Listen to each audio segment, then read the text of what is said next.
Exodus. Chapter 1. Now these are the names of the children of Israel, which came into Egypt. Every man and his household came with Jacob. Reuben, Simeon, Levi, and Judah, 1-3 Issachar, Zebulun, and Benjamin, 1-4 Dan, and Naphtali. Gad, and Asher. And all the souls that came out of the loins of Jacob were 70 souls. For Joseph was in Egypt already. And Joseph died, and all his brethren, and all that generation. And the children of Israel were fruitful, and increased abundantly, and multiplied, and waxed exceeding mighty, and the land was filled with them.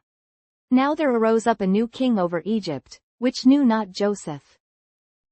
And he said unto his people, Behold, the people of the children of Israel are more and mightier than we. 1:10 Come on, let us deal wisely with them, lest they multiply, and it come to pass, that, when there falleth out any war, they join also unto our enemies, and fight against us, and so get them up out of the land. Therefore they did set over them taskmasters to afflict them with their burdens. And they built for Pharaoh treasure cities, Pithom and Ramses. But the more they afflicted them, the more they multiplied and grew. And they were grieved because of the children of Israel. And the Egyptians made the children of Israel to serve with rigor. 1:14 And they made their lives bitter with hard bondage, in mortar, and in brick, and in all manner of service in the field. All their service, wherein they made them serve, was with rigor. And the king of Egypt spake to the Hebrew midwives, of which the name of the one was Shiphrah, and the name of the other Puah. 1:16 And he said, When ye do the office of a midwife to the Hebrew women, and see them upon the stools, if it be a son, then ye shall kill him. But if it be a daughter, then she shall live. But the midwives feared God, and did not as the king of Egypt commanded them, but saved the men children alive. And the king of Egypt called for the midwives, and said unto them, Why have ye done this thing, and have saved the men children alive? 1:19 And the midwives said unto Pharaoh, Because the Hebrew women are not as the Egyptian women, for they are lively, and are delivered ere the midwives come in unto them. Therefore God dealt well with the midwives, and the people multiplied, and waxed very mighty. And it came to pass, because the midwives feared God, that he made them houses. And Pharaoh charged all his people, saying, Every son that is born ye shall cast into the river, and every daughter ye shall save alive. Chapter 2 And there went a man of the house of Levi, and took to wife a daughter of Levi. And the woman conceived, and bare a son, and when she saw him that he was a goodly child, she hid him 3 months. And when she could not longer hide him, she took for him an ark of bulrushes, and daubed it with slime and with pitch, and put the child therein, and she laid it in the flags by the river's brink. And his sister stood afar off, to wit what would be done to him. And the daughter of Pharaoh came down to wash herself at the river, and her maidens walked along by the river's side. And when she saw the ark among the flags, she sent her maid to fetch it. And when she had opened it, she saw the child, and, behold, the babe wept. And she had compassion on him, and said, This is one of the Hebrews' children. Then said his sister to Pharaoh's daughter, Shall I go and call to thee a nurse of the Hebrew women, that she may nurse the child for thee? 2-8 And Pharaoh's daughter said to her, Go. And the maid went and called the child's mother. And Pharaoh's daughter said unto her, Take this child away, and nurse it for me, and I will give thee thy wages. And the woman took the child, and nursed it. And the child grew, and she brought him unto Pharaoh's daughter, and he became her son. And she called his name Moses, and she said, Because I drew him out of the water. And it came to pass in those days, when Moses was grown, that he went out unto his brethren, and looked on their burdens, and he spied an Egyptian smiting an Hebrew, one of his brethren. And he looked this way and that way, and when he saw that there was no man, he slew the Egyptian, and hid him in the sand. And when he went out the second day, behold, 2 men of the Hebrews strove together. And he said to him that did the wrong, Wherefore smittest thou thy fellow? 2:14 And he said, Who made thee a prince and a judge over us? Intendest thou to kill me, as thou killedst the Egyptian? And Moses feared, and said, Surely this thing is known. Now when Pharaoh heard this thing, he sought to slay Moses. But Moses fled from the face of Pharaoh, and dwelt in the land of Midian, and he sat down by a well. Now the priest of Midian had 7 daughters, and they came and drew water, and filled the troughs to water their father's flock. And the shepherds came and drove them away. But Moses stood up and helped them, and watered their flock. And when they came to rule their father, he said, How is it that ye are come so soon today? 2:19 And they said, An Egyptian delivered us out of the hand of the shepherds, and also drew water enough for us, and watered the flock. And he said unto his daughters, And where is he? Why is it that ye have left the man? Call him, that he may eat bread. And Moses was content to dwell with the man. And he gave Moses Zipporah his daughter. And she bare him a son, and he called his name Gershom. For he said, I have been a stranger in a strange land. And it came to pass in process of time, that the king of Egypt died, and the children of Israel sighed by reason of the bondage, and they cried, and their cry came up unto God by reason of the bondage. And God heard their groaning, and God remembered his covenant with Abraham, with Isaac, and with Jacob. And God looked upon the children of Israel, and God had respect unto them. Chapter 3 Now Moses kept the flock of Jethro his father-in-law, the priest of Midian, and he led the flock to the backside of the desert, and came to the mountain of God, even to Horeb. And the angel of the Lord appeared unto him in a flame of fire out of the midst of a bush. And he looked, and, behold, the bush burned with fire, and the bush was not consumed. And Moses said, I will now turn aside, and see this great sight, why the bush is not burnt. And when the Lord saw that he turned aside to see, God called unto him out of the midst of the bush, and said, Moses, Moses. And he said, Here am I. And he said, Draw not nigh hither. Put off thy shoes from off thy feet, for the place whereon thou standest is holy ground. Moreover he said, I am the God of thy father, the God of Abraham, the God of Isaac, and the God of Jacob. And Moses hid his face, for he was afraid to look upon God. And the Lord said, I have surely seen the affliction of my people which are in Egypt, and have heard their cry by reason of their taskmasters, for I know their sorrows.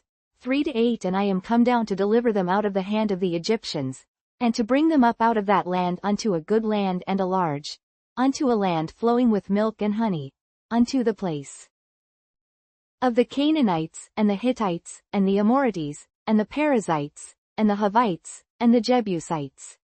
Now therefore, behold, the cry of the children of Israel is come unto me, and I have also seen the oppression wherewith the Egyptians oppress them. Come now therefore, and I will send thee unto Pharaoh, that thou mayest bring forth my people the children of Israel out of Egypt. And Moses said unto God, Who am I, that I should go unto Pharaoh, and that I should bring forth the children of Israel out of Egypt? And he said, Certainly I will be with thee, and this shall be a token unto thee, that I have sent thee. When thou hast brought forth the people out of Egypt, ye shall serve God upon this mountain. And Moses said unto God, Behold, when I come unto the children of Israel, and shall say unto them, The God of your fathers hath sent me unto you, and they shall say to me, What is his name? What shall I say unto them? 3:14 And God said unto Moses, I am that I am. And he said, Thus shalt thou say unto the children of Israel, I am hath sent me unto you. And God said moreover unto Moses, Thus shalt thou say unto the children of Israel, The Lord God of your fathers, the God of Abraham, the God of Isaac, and the God of Jacob, hath sent me unto you. This is my name forever, and this is my memorial unto all generations. Go, and gather the elders of Israel together, and say unto them, The Lord God of your fathers, the God of Abraham, of Isaac, and of Jacob, appeared unto me, saying, I have surely visited you, and seen that which is done to you in Egypt. 3:17 And I have said, I will bring you up out of the affliction of Egypt unto the land of the Canaanites, and the Hittites, and the Amorites, and the Perizzites, and the Hivites, and the Jebusites, unto a land flowing with milk and honey. And they shall hearken to thy voice, and thou shalt come, thou and the elders of Israel, unto the king of Egypt. And ye shall say unto him, The Lord God of the Hebrews hath met with us. And now let us go, we beseech thee, 3 days' journey into the wilderness, that we may sacrifice to the Lord our God. And I am sure that the king of Egypt will not let you go, no, not by a mighty hand. And I will stretch out my hand, and smite Egypt with all my wonders which I will do in the midst thereof. And after that he will let you go. And I will give this people favor in the sight of the Egyptians. And it shall come to pass, that, when ye go, ye shall not go empty. But every woman shall borrow of her neighbor, and of her that sojourneth in her house, jewels of silver, and jewels of gold, and raiment, and ye shall put them upon your sons, and upon your daughters, and ye shall spoil the Egyptians. Chapter 4 And Moses answered and said, But, behold, they will not believe me, nor hearken unto my voice. For they will say, The Lord hath not appeared unto thee. And the Lord said unto him, What is that in thine hand? And he said, A rod. And he said, Cast it on the ground. And he cast it on the ground, and it became a serpent, and Moses fled from before it. And the Lord said unto Moses, Put forth thine hand, and take it by the tail. And he put forth his hand, and caught it, and it became a rod in his hand. 4-5 That they may believe that the Lord God of their fathers, the God of Abraham, the God of Isaac, and the God of Jacob, hath appeared unto thee. And the Lord said furthermore unto him, Put now thine hand into thy bosom. And he put his hand into his bosom, and when he took it out, behold, his hand was leprous as snow. And he said, Put thine hand into thy bosom again. And he put his hand into his bosom again, and plucked it out of his bosom, and behold, it was turned again as his other flesh.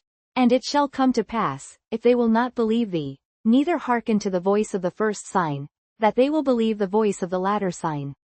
And it shall come to pass, if they will not believe also these 2 signs, neither hearken unto thy voice, that thou shalt take of the water of the river, and pour it upon the dry land. And the water which thou takest out of the river shall become blood upon the dry land.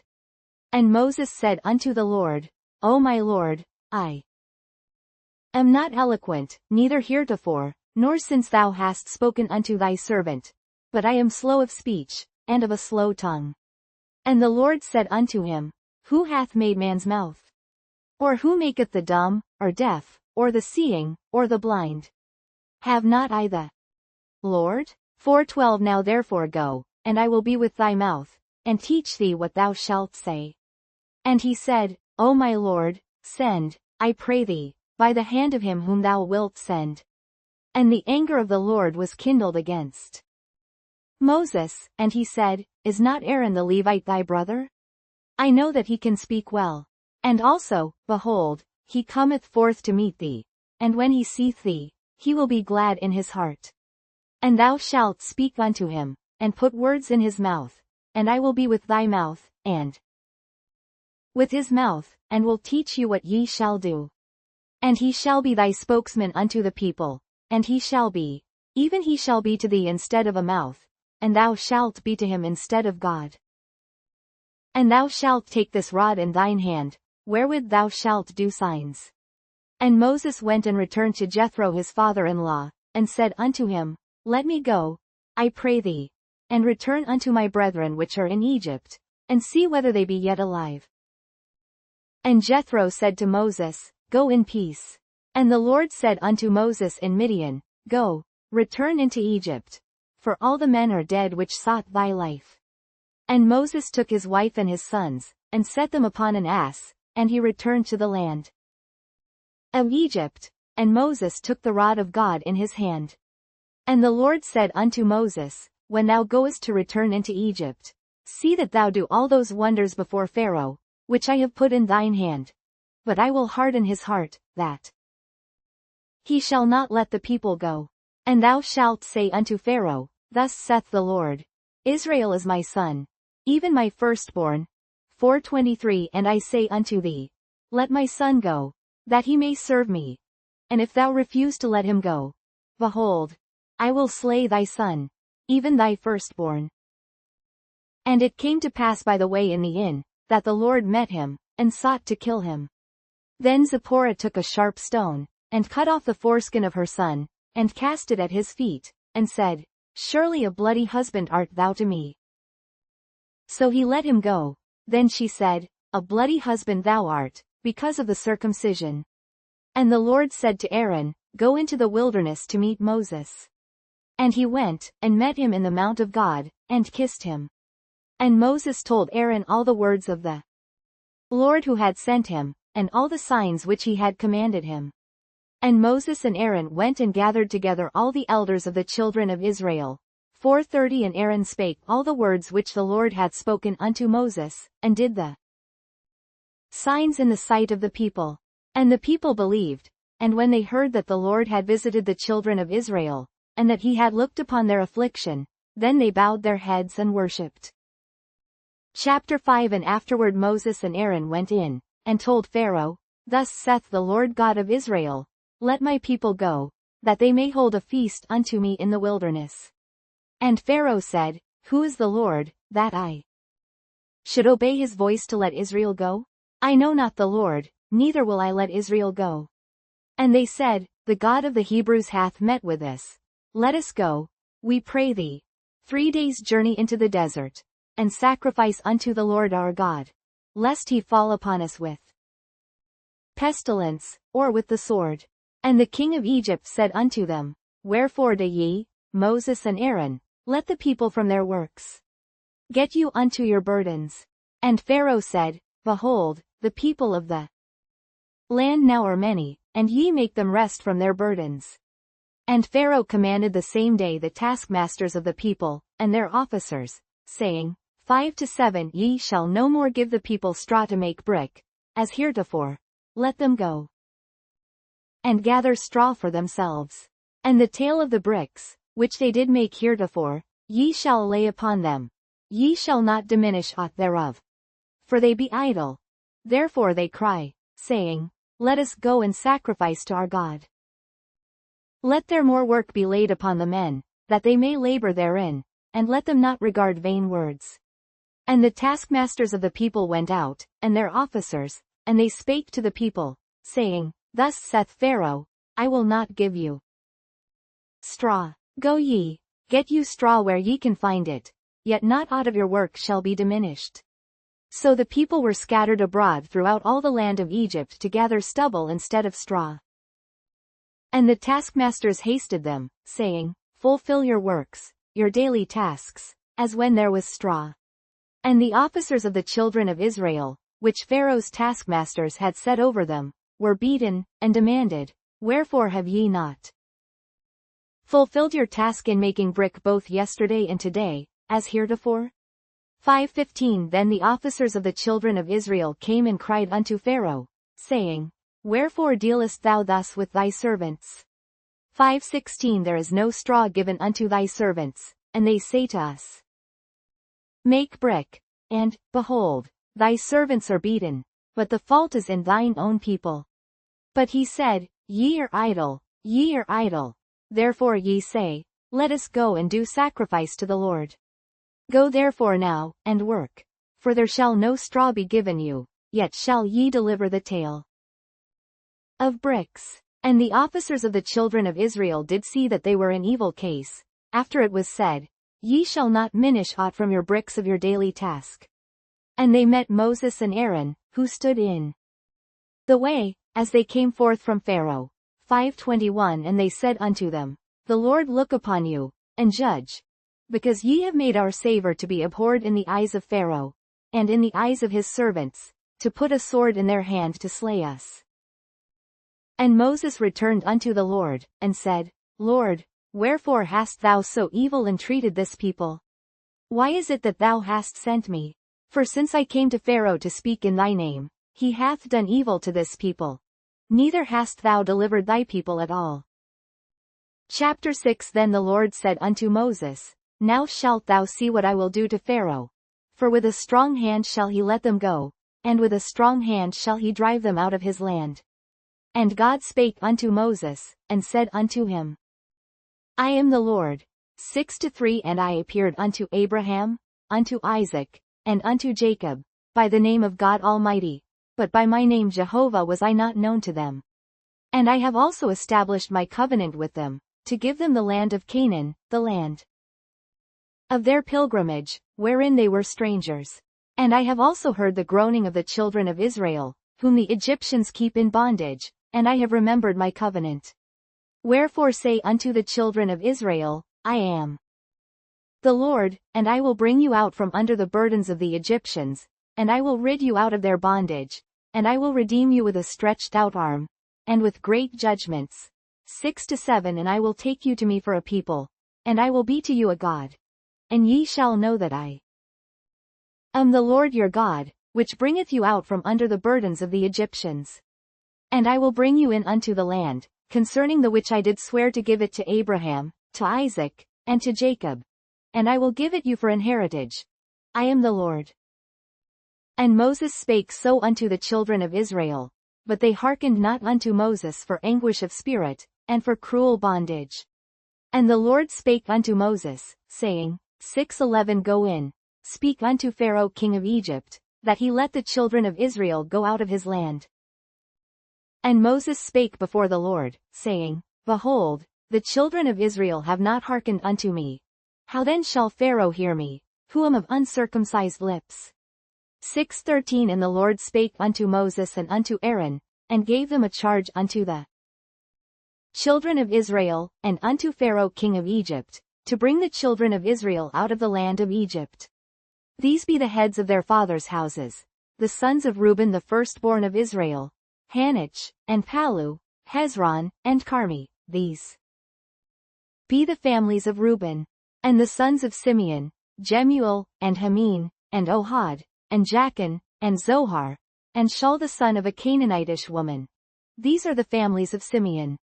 And these are the names of the sons of Levi, according to their generations, Gershon, and Kohath, and Merari. And the years of the life of Levi were 137 years. The sons of Gershon, Libni, and Shimi, according to their families. And the sons of Kohath, Amram, and Izhar, and Hebron, and Uzziel. And the years of the life of Kohath were 133 years. And the sons of Merari, Mahali and Mushi. These are the families of Levi according to their generations. And Amram took him Jochebed his father's sister to wife, and she bare him Aaron and Moses. And the years of the life of Amram were 137 years. And the sons of Izhar, Korah, and Nepheg, and Zichri. And the sons of Uzziel, Mishael, and Elzaphan, and Zithri. And Aaron took him Elisheba, daughter of Amminadab, sister of Nahshon, to wife. And she bare him Nadab, and Abihu, Eleazar, and Ithamar. And the sons of Korah, Asir, and Elkanah, and Abiasaph. These are the families of the Korhites. And Eleazar Aaron's son took him one of the daughters of Patil to wife, and she bare him Phinehas. These are the heads of the fathers of the Levites according to their families. These are that Aaron and Moses, to whom the Lord said, Bring out the children of Israel from the land of Egypt according to their armies. These are they which spake to Pharaoh king of Egypt, to bring out the children of Israel from Egypt. These are that Moses and Aaron. And it came to pass on the day when the Lord spake unto Moses in the land of Egypt, 6:29 that the Lord spake unto Moses, saying, I am the Lord. Speak thou unto Pharaoh king of Egypt all that I say unto thee. And Moses said before the Lord, Behold, I am of uncircumcised lips, and how shall Pharaoh hearken unto me? 7:1 And the Lord said unto Moses, See, I have made thee a god to Pharaoh, and Aaron thy brother shall be thy prophet. Chapter 7 Thou shalt speak all that I command thee, and Aaron thy brother shall speak unto Pharaoh, that he send the children of Israel out of his land. And I will harden Pharaoh's heart, and multiply my signs and my wonders in the land of Egypt. But Pharaoh shall not hearken unto you, that I may lay my hand upon Egypt, and bring forth mine armies, and my people the children of Israel, out of the land of Egypt by great judgments. And the Egyptians shall know that I am the Lord, when I stretch forth mine hand upon Egypt, and bring out the children of Israel from among them. And Moses and Aaron did as the Lord commanded them, so did they. And Moses was 80 years old, and Aaron 83 years old, when they spake unto Pharaoh.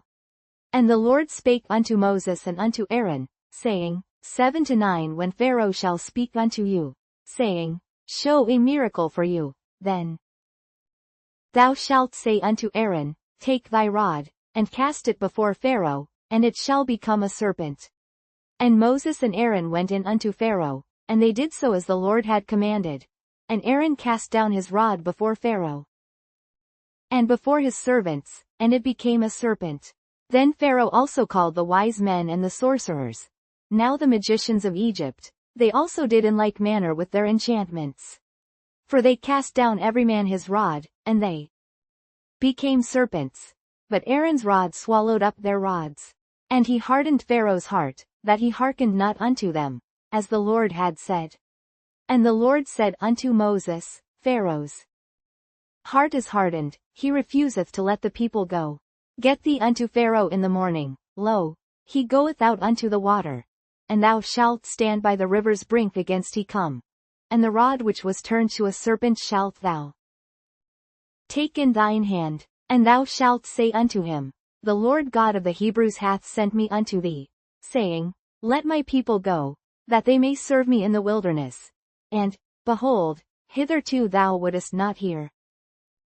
Thus saith the Lord, In this thou shalt know that I am the Lord. Behold, I will smite with the rod that is in mine hand upon the waters which are in the river, and they shall be turned to blood. And the fish that is in the river shall die, and the river shall stink, and the Egyptians shall loathe to drink of the water of the river.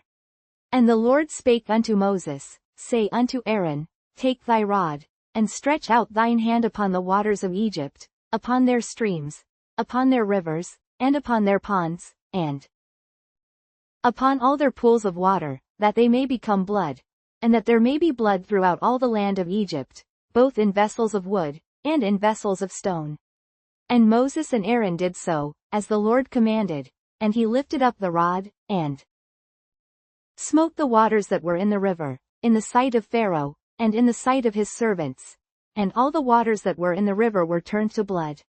And the fish that was in the river died, and the river stank, and the Egyptians could not drink of the water of the river, and there was blood throughout all the land of Egypt.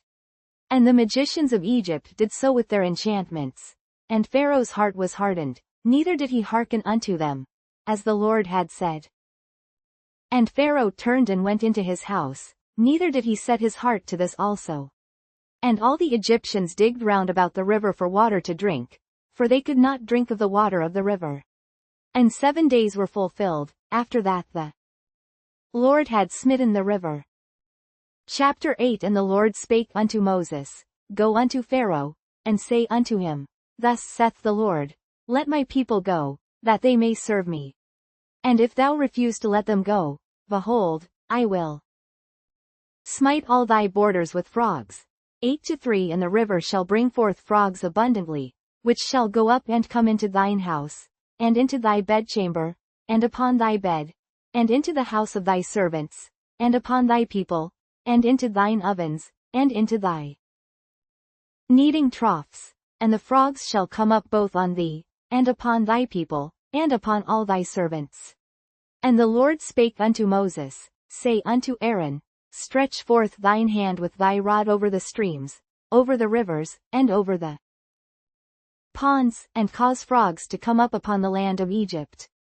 And Aaron stretched out his hand over the waters of Egypt, and the frogs came up, and covered the land of Egypt.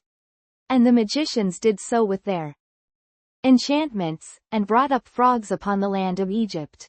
Then Pharaoh called for Moses and Aaron, and said, Entreat the Lord, that he may take away the frogs from me, and from my people, and I will let the people go, that they may do sacrifice unto the Lord. And Moses said unto Pharaoh, Glory over me. When shall I entreat for thee? and for thy servants, and for thy people, to destroy the frogs from thee and thy houses, that they may remain in the river only? 8:10 And he said, To morrow. And he said, Be it according to thy word, that thou mayest know that there is none like unto the Lord our God. And the frogs shall depart from thee, and from thy houses, and from thy servants, and from thy people, they shall remain in the river only. And Moses and Aaron went out from Pharaoh, and Moses cried unto the Lord because of the frogs which he had brought against Pharaoh. And the Lord did according to the word of Moses, and the frogs died out of the houses, out of the villages, and out of the fields. And they gathered them together upon heaps, and the land stank. But when Pharaoh saw that there was respite, he hardened his heart, and hearkened not unto them, as the Lord had said. And the Lord said unto Moses, Say unto Aaron, Stretch out thy rod, and smite the dust of the land, that it may become lice throughout all the land of Egypt. And they did so, for Aaron stretched out his hand with his rod, and smote the dust of the earth, and it became lice in man, and in beast. All the dust of the land became lice throughout all the land of Egypt. And the magicians did so with their enchantments to bring forth lice, but they could not. So there were lice upon man, and upon beast. Then the magicians said unto Pharaoh, This is the finger of God. And Pharaoh's heart was hardened, and he hearkened not unto them, as the Lord had said. And the Lord said unto Moses, Rise up early in the morning, and stand before Pharaoh. Lo, he cometh forth to the water, and say unto him, Thus saith the Lord, Let my people go, that they may serve me. Else, if thou wilt not let my people go, behold, I will send swarms of flies upon thee, and upon thy servants, and upon thy people, and into thy houses, and the houses of the Egyptians shall be full of swarms of flies, and also the ground whereon they are. And I will sever in that day the land of Goshen, in which my people dwell, that no swarms of flies shall be there, to the end thou mayest know that I am the Lord in the midst of the earth. And I will put a division between my people and thy people. Tomorrow shall this sign be. And the Lord did so, and there came a grievous swarm of flies into the house of Pharaoh, and into his servants' houses, and into all the land of Egypt. The land was corrupted by reason of the swarm of flies. And Pharaoh called for Moses and for Aaron, and said, Go ye, sacrifice to your God in the land. And Moses said, It is not meet so to do, for we shall sacrifice the abomination of the Egyptians to the Lord our God. Lo, shall we sacrifice the abomination of the Egyptians before their eyes, and will they not stone us? 8:27 We will go 3 days' journey into the wilderness, and sacrifice to the Lord our God, as he shall command us. And Pharaoh said, I will let you go, that ye may sacrifice to the Lord your God in the wilderness. Only ye shall not go very far away. Entreat for me. And Moses said, Behold, I go out from thee, and I will entreat the Lord that the swarms of flies may depart from Pharaoh, from his servants, and from his people, tomorrow. But let not Pharaoh deal deceitfully any more in not letting the people go to sacrifice to the Lord. And Moses went out from Pharaoh, and entreated the Lord. And the Lord did according to the word of Moses. And he removed the swarms of flies from Pharaoh, from his servants, and from his people. There remained not one. And Pharaoh hardened his heart at this time also, neither would he let the people go. Chapter 9 Then the Lord said unto Moses, Go in unto Pharaoh, and tell him, Thus saith the Lord God of the Hebrews, Let my people go, that they may serve me. For if thou refuse to let them go, and wilt hold them still, 9-3 Behold, the hand of the Lord is upon thy cattle which is in the field, upon the horses, upon the asses, upon the camels, upon the oxen, and upon the sheep. There shall be a very grievous murrain. And the Lord shall sever between the cattle of Israel and the cattle of Egypt, and there shall nothing die of all that is the children's of Israel. And the Lord appointed a set time, saying, Tomorrow the Lord shall do this thing in the land. And the Lord did that thing on the morrow, and all the cattle of Egypt died, but of the cattle of the children of Israel died not one. And Pharaoh sent, and, behold, there was not one of the cattle of the Israelites dead. And the heart of Pharaoh was hardened, and he did not let the people go. And the Lord said unto Moses and unto Aaron, Take to you handfuls of ashes of the furnace, and let Moses sprinkle it toward the heaven in the sight of Pharaoh. And it shall become small dust in all the land of Egypt, and shall be a boil breaking forth with blains upon man, and upon beast, throughout all the land of Egypt. And they took ashes of the furnace, and stood before Pharaoh, and Moses sprinkled it up toward heaven, and it became a boil breaking forth with blains upon man, and upon beast. And the magicians could not stand before Moses because of the boils, for the boil was upon the magicians, and upon all the Egyptians. And the Lord hardened the heart of Pharaoh, and he hearkened not unto them, as the Lord had spoken unto Moses. And the Lord said unto Moses, Rise up early in the morning, and stand before Pharaoh, and say unto him, Thus saith the Lord God of the Hebrews, Let my people go, that they may serve me. For I will at this time send all my plagues upon thine heart, and upon thy servants, and upon thy people, that thou mayest know that there is none like me in all the earth. For now I will stretch out my hand, that I may smite thee and thy people with pestilence, and thou shalt be cut off from the earth. And in very deed for this cause have I raised thee up, for to show in thee my power, and that my name may be declared throughout all the earth. As yet exaltest thou thyself against my people, that thou wilt not let them go? 9:18 Behold, tomorrow about this time I will cause it to rain a very grievous hail, such as hath not been in Egypt since the foundation thereof even until now. Send therefore now, and gather thy cattle, and all that thou hast in the field, for upon every man and beast which shall be found in the field, and shall not be brought home, the hail shall come down upon them, and they shall die. He that feared the word of the Lord among the servants of Pharaoh made his servants and his cattle flee into the houses. 9:21 And he that regarded not the word of the Lord left his servants and his cattle in the field. And the Lord said unto Moses, Stretch forth thine hand toward heaven, that there may be hail in all the land of Egypt, upon man, and upon beast, and upon every herb of the field, throughout the land of Egypt. And Moses stretched forth his rod toward heaven, and the Lord sent thunder and hail, and the fire ran along upon the ground, and the Lord rained hail upon the land of Egypt. So there was hail, and fire mingled with the hail, very grievous, such as there was none like it in all the land of Egypt since it became a nation. And the hail smote throughout all the land of Egypt all that was in the field, both man and beast. And the hail smote every herb of the field, and brake every tree of the field.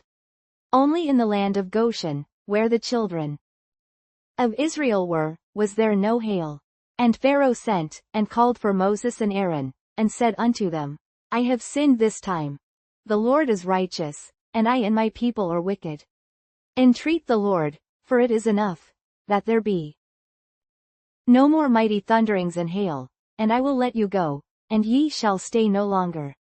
And Moses said unto him, As soon as I am gone out of the city, I will spread abroad my hands unto the Lord, and the thunder shall cease, neither shall there be any more hail, that thou mayest know how that the earth is the Lord's.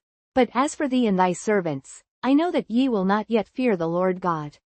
And the flax and the barley was smitten, for the barley was in the ear, and the flax was bold. But the wheat and the rye were not smitten, for they were not grown up. And Moses went out of the city from Pharaoh, and spread abroad his hands unto the Lord. And the thunders and hail ceased, and the rain was not poured upon the earth. And when Pharaoh saw that the rain and the hail and the thunders were ceased, he sinned yet more, and hardened his heart, he and his servants. And the heart of Pharaoh was hardened, neither would he let the children of Israel go, as the Lord had spoken by Moses. Chapter 10 And the Lord said unto Moses, Go in unto Pharaoh, for I have hardened his heart, and the heart of his servants, that I might show these my signs before him. 10:2 And that thou mayest tell in the ears of thy son, and of thy son's son, what things I have wrought in Egypt, and my signs which I have done among them, that ye may know how that I am the Lord.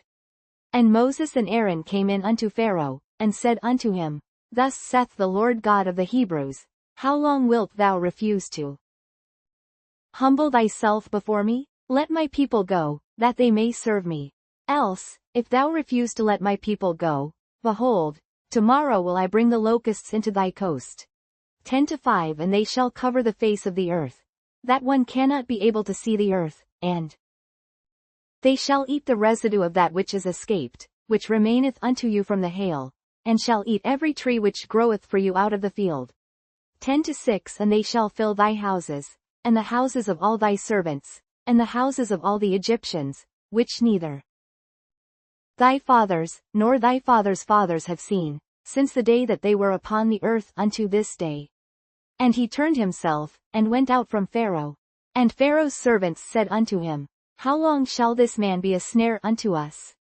Let the men go, that they may serve the Lord their God. Knowest thou not yet that Egypt is destroyed? 10-8 And Moses and Aaron were brought again unto Pharaoh, and he said unto them, Go, serve the Lord your God. But who are they that shall go? 10-9 And Moses said, We will go with our young and with our old, with our sons and with our daughters, with our flocks and with our herds will we go. For we must hold a feast unto the Lord. And he said unto them, Let the Lord be so with you, as I will let you go, and your little ones. Look to it, for evil is before you. Not so. Go now ye that are men, and serve the Lord, for that ye did desire. And they were driven out from Pharaoh's presence. And the Lord said unto Moses, Stretch out thine hand over the land of Egypt for the locusts, that they may come up upon the land of Egypt, and eat every herb of the land, even all that the hail hath left. And Moses stretched forth his rod over the land of Egypt, and the Lord brought an east wind upon the land all that day, and all that night, and when it was morning, the east wind brought the locusts. And the locust went up over all the land of Egypt, and rested in all the coasts of Egypt. Very grievous were they. Before them there were no such locusts as they, neither after them shall be such. For they covered the face of the whole earth, so that the land was darkened, and they did eat every herb of the land, and all the fruit of the trees which the hail had left, and there remained not any green thing in the trees, or in the herbs of the field, through all the land of Egypt. Then Pharaoh called for Moses and Aaron in haste, and he said, I have sinned against the Lord your God, and against you. Now therefore forgive, I pray thee, my sin only this once, and entreat the Lord your God, that he may take away from me this death only. And he went out from Pharaoh, and entreated the Lord. And the Lord turned a mighty strong west wind, which took away the locusts, and cast them into the Red Sea. There remained not one locust in all the coasts of Egypt. But the Lord hardened Pharaoh's heart, so that he would not let the children of Israel go. And the Lord said unto Moses, Stretch out thine hand toward heaven, that there may be darkness over the land of Egypt, even darkness which may be felt. And Moses stretched forth his hand toward heaven, and there was a thick darkness in all the land of Egypt 3 days.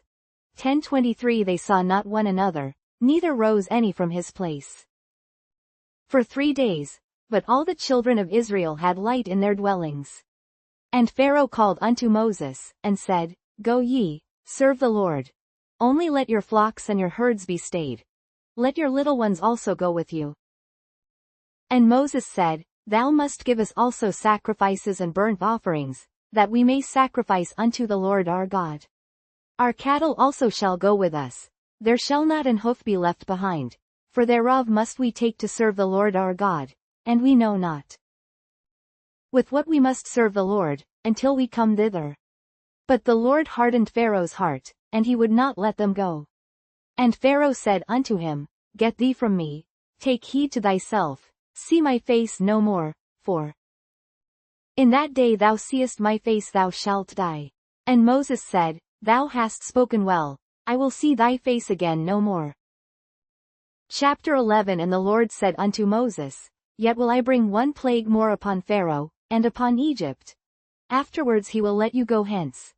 When he shall let you go, he shall surely thrust you out hence altogether. Speak now in the ears of the people, and let every man borrow of his neighbor, and every woman of her neighbor, jewels of silver and jewels of gold. And the Lord gave the people favor in the sight of the Egyptians. Moreover, the man Moses was very great in the land of Egypt, in the sight of Pharaoh's servants, and in the sight of the people. And Moses said, Thus saith the Lord, About midnight will I go out into the midst of Egypt. 11-5 And all the firstborn in the land of Egypt shall die, from the firstborn of Pharaoh that sitteth upon his throne, even unto the firstborn of the maidservant that is behind the mill, and all the firstborn of beasts. And there shall be a great cry throughout all the land of Egypt, such as there was none like it, nor shall be like it any more. But against any of the children of Israel shall not a dog move his tongue, against man or beast. That ye may know how that the Lord doth put a difference between the Egyptians and Israel. And all these thy servants shall come down unto me, and bow down themselves unto me, saying, Get thee out, and all the people that follow thee, and after that I will go out. And he went out from Pharaoh in a great anger. And the Lord said unto Moses, Pharaoh shall not hearken unto you, that my wonders may be multiplied in the land of Egypt. And Moses and Aaron did all these wonders before Pharaoh, and the Lord hardened Pharaoh's heart, so that he would not let the children of Israel go out of his land. Chapter 12 And the Lord spake unto Moses and Aaron in the land of Egypt, saying, 12-2 This month shall be unto you the beginning of months. It shall be the first month of the year to you. Speak ye unto all the congregation of Israel, saying, In the 10th day of this month they shall take to them every man a lamb, according to the house of their fathers, a lamb for an house. 12-4 And if the household be too little for the lamb, let him and his neighbor next unto his house take it according to the number of the souls. Every man according to his eating shall make your count for the lamb. Your lamb shall be without blemish, a male of the first year. Ye shall take it out from the sheep, or from the goats. 12-6 And ye shall keep it up until the 14th day of the same month, and the whole assembly of the congregation of Israel shall kill it in the evening. And they shall take of the blood, and strike it on the 2 side posts and on the upper door post of the houses, wherein they shall eat it. And they shall eat the flesh in that night, roast with fire, and unleavened bread, and with bitter herbs they shall eat it. Eat not of it raw, nor sodden at all with water, but roast with fire, his head with his legs, and with the purtenance thereof. And ye shall let nothing of it remain until the morning, and that which remaineth of it until the morning ye shall burn with fire. And thus shall ye eat it, with your loins girded, your shoes on your feet, and your staff in your hand. And ye shall eat it in haste. It is the Lord's Passover. For I will pass through the land of Egypt this night, and will smite all the firstborn in the land of Egypt, both man and beast. And against all the gods of Egypt I will execute judgment. I am the Lord. And the blood shall be to you for a token upon the houses where ye are, and when I see the blood, I will pass over you, and the plague shall not be upon you to destroy you, when I smite the land of Egypt. And this day shall be unto you for a memorial, and ye shall keep it a feast to the Lord. Throughout your generations, ye shall keep it a feast by an ordinance forever. 7 days shall ye eat unleavened bread. Even the first day ye shall put away leaven out of your houses. For whosoever eateth leavened bread from the first day until the 7th day, that soul shall be cut off from Israel. And in the first day there shall be an holy convocation, and in the 7th day there shall be an holy convocation to you. No manner of work shall be done in them, save that which every man must eat, that only may be done of you. And ye shall observe the feast of unleavened bread. For in this selfsame day have I brought your armies out of the land of Egypt. Therefore shall ye observe this day in your generations by an ordinance forever. In the first month, on the 14th day of the month at even, ye shall eat unleavened bread, until the 21st day of the month at even. 7 days shall there be no leaven found in your houses. For whosoever eateth that which is leavened, even that soul shall be cut off from the congregation of Israel, whether he be a stranger, or born in the land. Ye shall eat nothing leavened. In all your habitations shall ye eat unleavened bread. Then Moses called for all the elders of Israel, and said unto them, draw out and take you a lamb according to your families, and kill the Passover. And ye shall take a bunch of hyssop, and dip it in the blood that is in the basin, and strike the lintel and the 2 side posts with the blood that is in the basin, and none of you shall go out at the door of his house until the morning. For the Lord will pass through to smite the Egyptians, and when he seeth the blood upon the lintel, and on the 2 side posts, the Lord will pass over the door, and will not suffer the destroyer to come in unto your houses to smite you. And ye shall observe this thing for an ordinance to thee and to thy sons forever. And it shall come to pass, when ye be come to the land which the Lord will give you, according as he hath promised, that ye shall keep this service. And it shall come to pass, when your children shall say unto you, What mean ye by this service? 12:27 That ye shall say, It is the sacrifice of the Lord's Passover, who passed over the houses of the children of Israel in Egypt, when he smote the Egyptians, and delivered our houses. And the people bowed the head and worshipped. And the children of Israel went away, and did as the Lord had commanded Moses and Aaron. So did they. And it came to pass, that at midnight the Lord smote all the firstborn in the land of Egypt, from the firstborn of Pharaoh that sat on his throne unto the firstborn of the captive that was in the dungeon, and all the firstborn of cattle. And Pharaoh rose up in the night, he, and all his servants, and all the Egyptians, and there was a great cry in Egypt, for there was not a house where there was not one dead. And he called for Moses and Aaron by night, and said, Rise up, and get you forth from among my people, both ye and the children of Israel, and go, serve the Lord, as ye have said. Also take your flocks and your herds, as ye have said, and be gone, and bless me also. And the Egyptians were urgent upon the people, that they might send them out of the land in haste, for they said, We be all dead men. And the people took their dough before it was leavened, their kneading troughs being bound up in their clothes upon their shoulders. And the children of Israel did according to the word of Moses, and they borrowed of the Egyptians jewels of silver, and jewels of gold, and raiment. 12:36 And the Lord gave the people favor in the sight of the Egyptians, so that they lent unto them such things as they required, and they spoiled the Egyptians.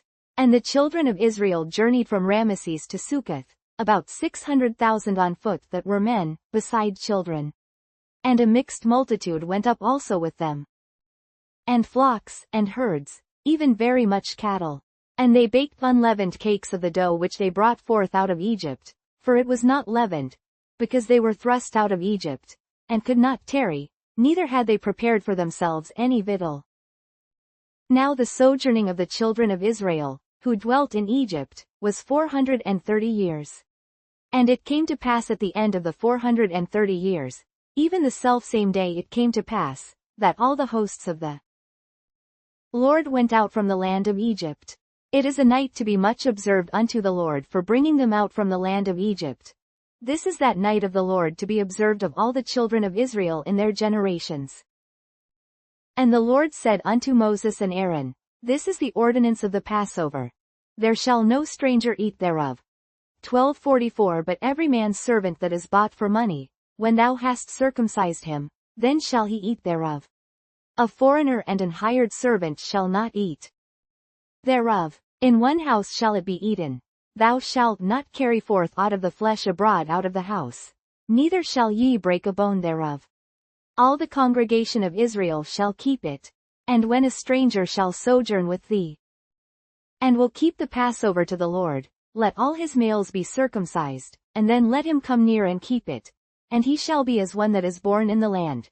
For no uncircumcised person shall eat thereof.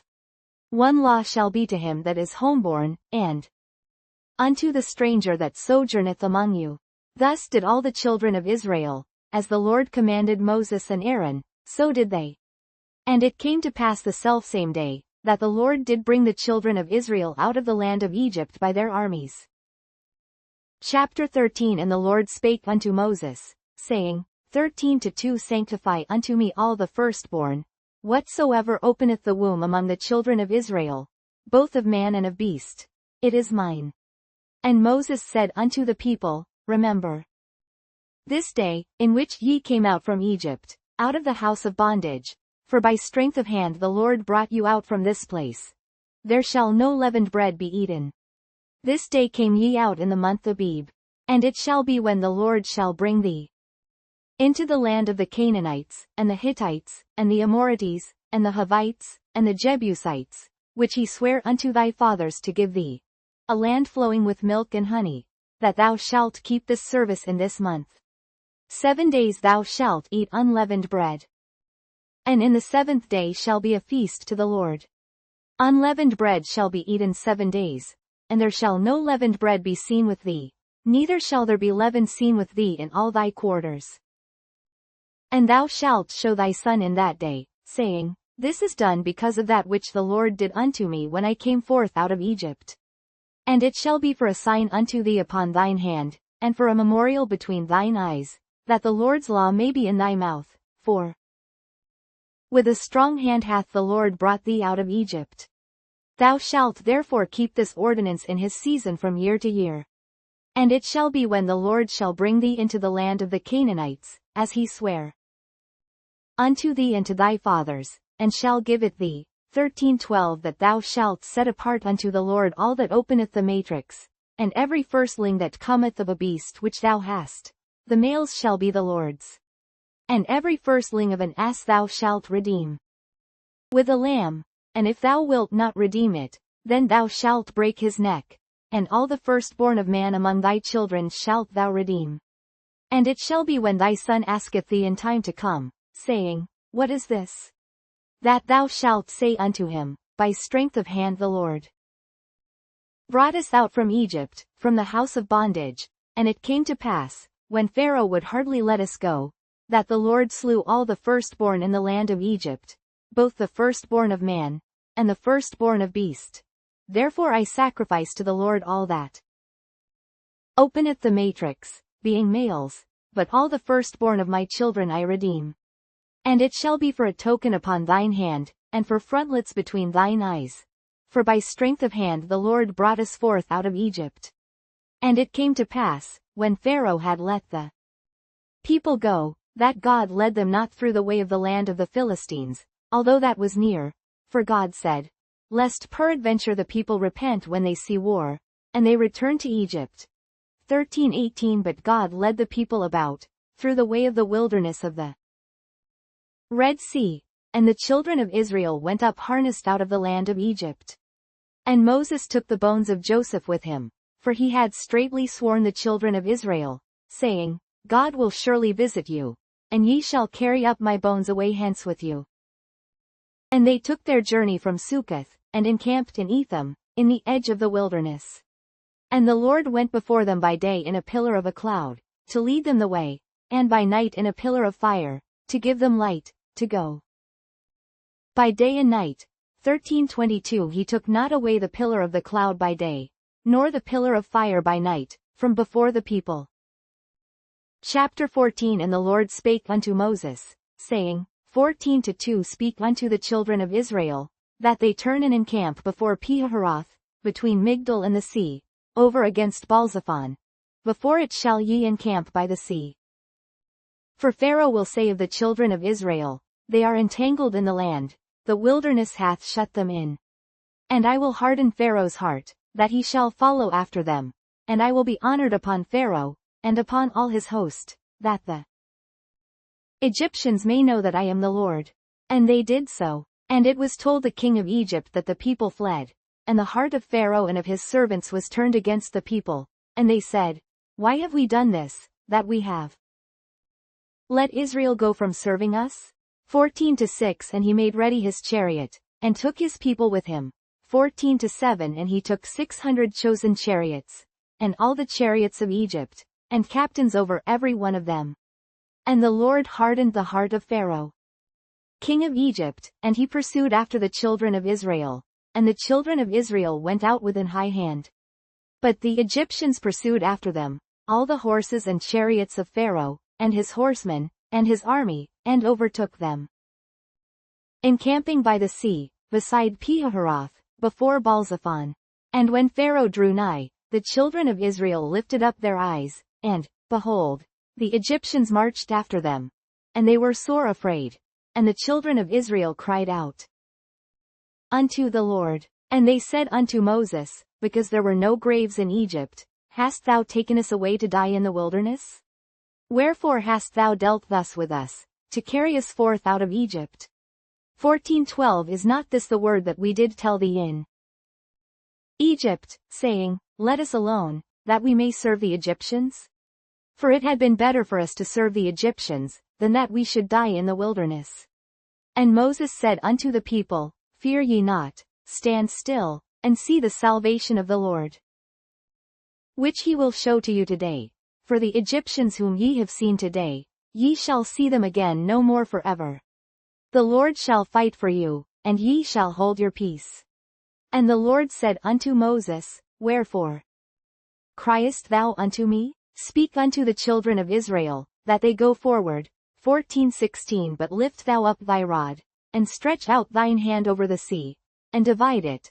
And the children of Israel shall go on dry ground through the midst of the sea. And I, behold, I will harden the hearts of the Egyptians, and they shall follow them. And I will get me honor upon Pharaoh, and upon all his host, upon his chariots, and upon his horsemen. And the Egyptians shall know that I am the Lord, when I have gotten me honor upon Pharaoh, upon his chariots, and upon his horsemen. And the angel of God, which went before the camp of Israel, removed and went behind them.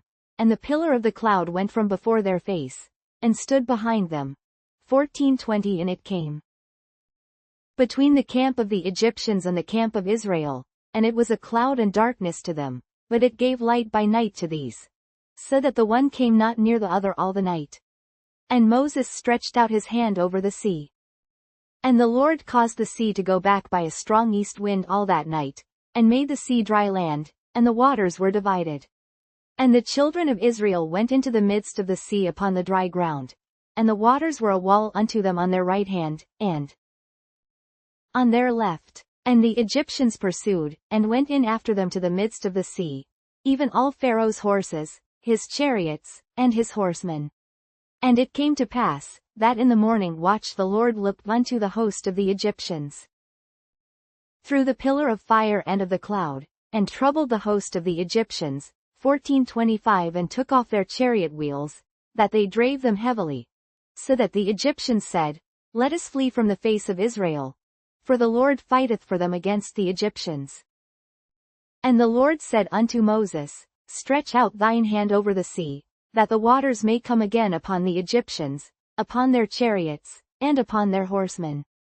And Moses stretched forth his hand over the sea, and the sea returned to his strength when the morning appeared, and the Egyptians fled against it, and the Lord overthrew the Egyptians in the midst of the sea. And the waters returned, and covered the chariots, and the horsemen, and all the host of Pharaoh that came into the sea after them. There remained not so much as one of them. But the children of Israel walked upon dry land in the midst of the sea, and the waters were a wall unto them on their right hand, and on their left. Thus the Lord saved Israel that day out of the hand of the Egyptians, and Israel saw the Egyptians dead upon the seashore. And Israel saw that great work which the Lord did upon the Egyptians, and the people feared the Lord, and believed the Lord, and his servant Moses. Chapter 15 Then sang Moses and the children of Israel this song unto the Lord, and spake, saying, I will sing unto the Lord, for he hath triumphed gloriously. The horse and his rider hath he thrown into the sea. The Lord is my strength and song, and he is become my salvation. He is my God, and I will prepare him an habitation, my father's God, and I will exalt him.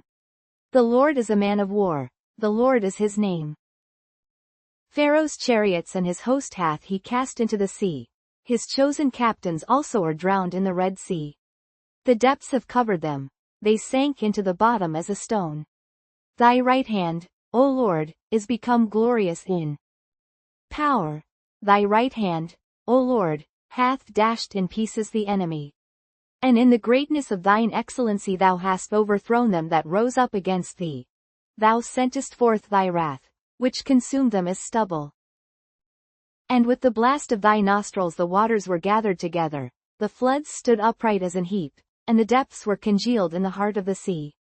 The enemy said, I will pursue, I will overtake, I will divide the spoil, my lust shall be satisfied.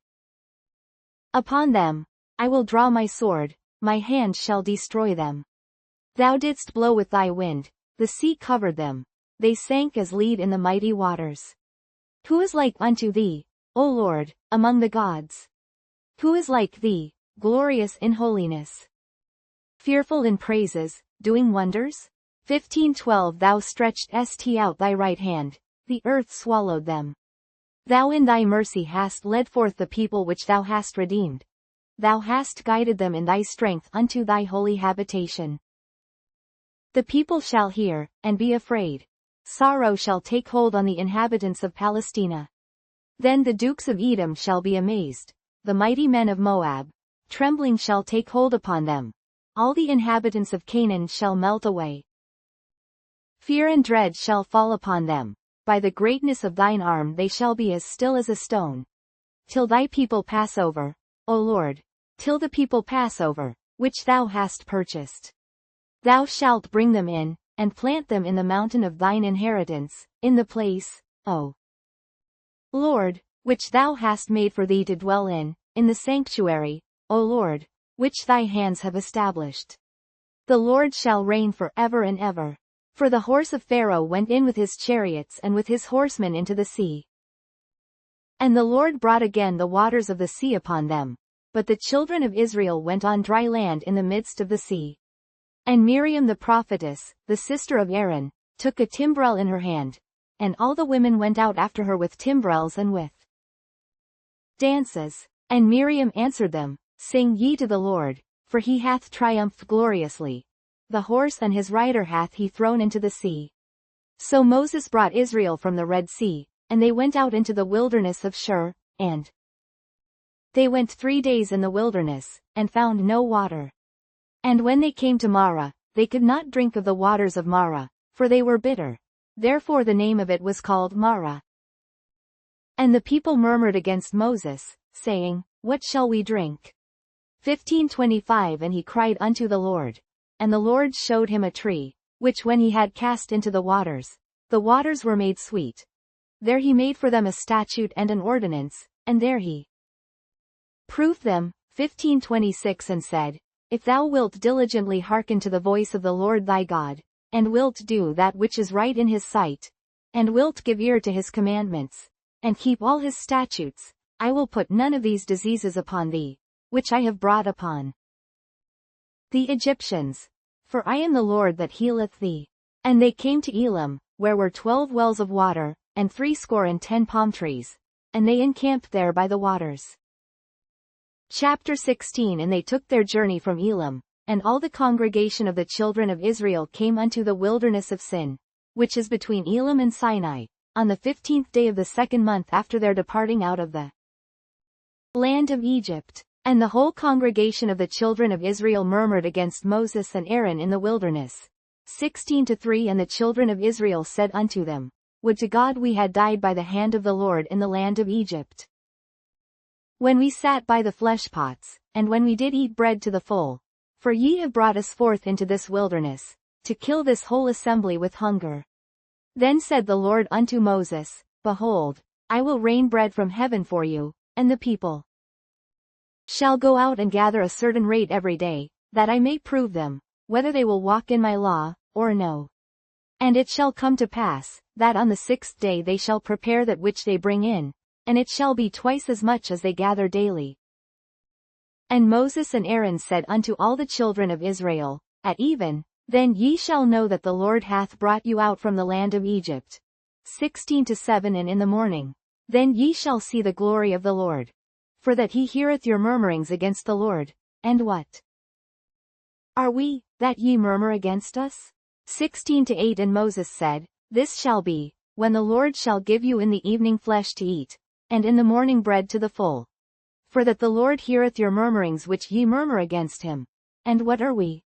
Your murmurings are not against us, but against the Lord. And Moses spake unto Aaron, Say unto all the congregation of the children of Israel, Come near before the Lord. For he hath heard your murmurings. And it came to pass, as Aaron spake unto the whole congregation of the children of Israel, that they looked toward the wilderness, and, behold, the glory of the Lord appeared in the cloud. And the Lord spake unto Moses, saying, 16:12 I have heard the murmurings of the children of Israel. Speak unto them, saying, At even ye shall eat flesh, and in the morning ye shall be filled with bread, and ye shall know that I am the Lord your God. And it came to pass, that at even the quails came up, and covered the camp, and in the morning the dew lay round about the host. And when the dew that lay was gone up, behold, upon the face of the wilderness there lay a small round thing, as small as the hoar frost on the ground. And when the children of Israel saw it, they said one to another, It is manna. For they wist not what it was. And Moses said unto them, This is the bread which the Lord hath given you to eat. This is the thing which the Lord hath commanded, gather of it every man according to his eating, an omer for every man, according to the number of your persons. Take ye every man for them which are in his tents. And the children of Israel did so, and gathered, some more, some less. And when they did meet it with an omer, he that gathered much had nothing over, and he that gathered little had no lack. They gathered every man according to his eating. And Moses said, Let no man leave of it till the morning. Notwithstanding they hearkened not unto Moses, but some of them left of it until the morning, and it bred worms, and stank, and Moses was wroth with them. And they gathered it every morning, every man according to his eating, and when the sun waxed hot, it melted. And it came to pass, that on the 6th day they gathered twice as much bread, 2 omers for one man. And all the rulers of the congregation came and told Moses. And he said unto them, This is that which the Lord hath said, Tomorrow is the rest of the holy Sabbath unto the Lord. Bake that which ye will bake today, and seethe that ye will seethe, and that which remaineth over lay up for you to be kept until the morning. And they laid it up till the morning, as Moses bade, and it did not stink, neither was there any worm therein. And Moses said, Eat that today, for today is a Sabbath unto the Lord. Today ye shall not find it in the field. 6 days ye shall gather it, but on the 7th day, which is the Sabbath, in it there shall be none. And it came to pass, that there went out some of the people on the 7th day for to gather, and they found none. And the Lord said unto Moses, How long refuse ye to keep my commandments and my laws? 16:29c, For that the Lord hath given you the Sabbath. Therefore he giveth you on the 6th day the bread of 2 days. Abide ye every man in his place. Let no man go out of his place on the 7th day. So the people rested on the 7th day. And the house of Israel called the name thereof manna, and it was like coriander seed, white, and the taste of it was like wafers made with honey. And Moses said, This is the thing which the Lord commandeth, fill an omer of it to be kept for your generations, that they may see the bread wherewith I have fed you in the wilderness, when I brought you forth from the land of Egypt. And Moses said unto Aaron, Take a pot, and put an omer full of manna therein, and lay it up before the Lord, to be kept for your generations. As the Lord commanded Moses, so Aaron laid it up before the testimony, to be kept. And the children of Israel did eat manna 40 years, until they came to a land inhabited. They did eat manna, until they came unto the borders of the land of Canaan. Now an omer is the 10th part of an ephah. Chapter 17. And all the congregation of the children of Israel journeyed from the wilderness of Sin, after their journeys, according to the commandment of the Lord, and pitched in Rephidim, and there was no water for the people to drink. Wherefore the people did chide with Moses, and said, Give us water that we may drink. And Moses said unto them, Why chide ye with me? Wherefore do ye tempt the Lord? 17:3. And the people thirsted there for water. And the people murmured against Moses, and said, Wherefore is this that thou hast brought us up out of Egypt, to kill us and our children and our cattle with thirst?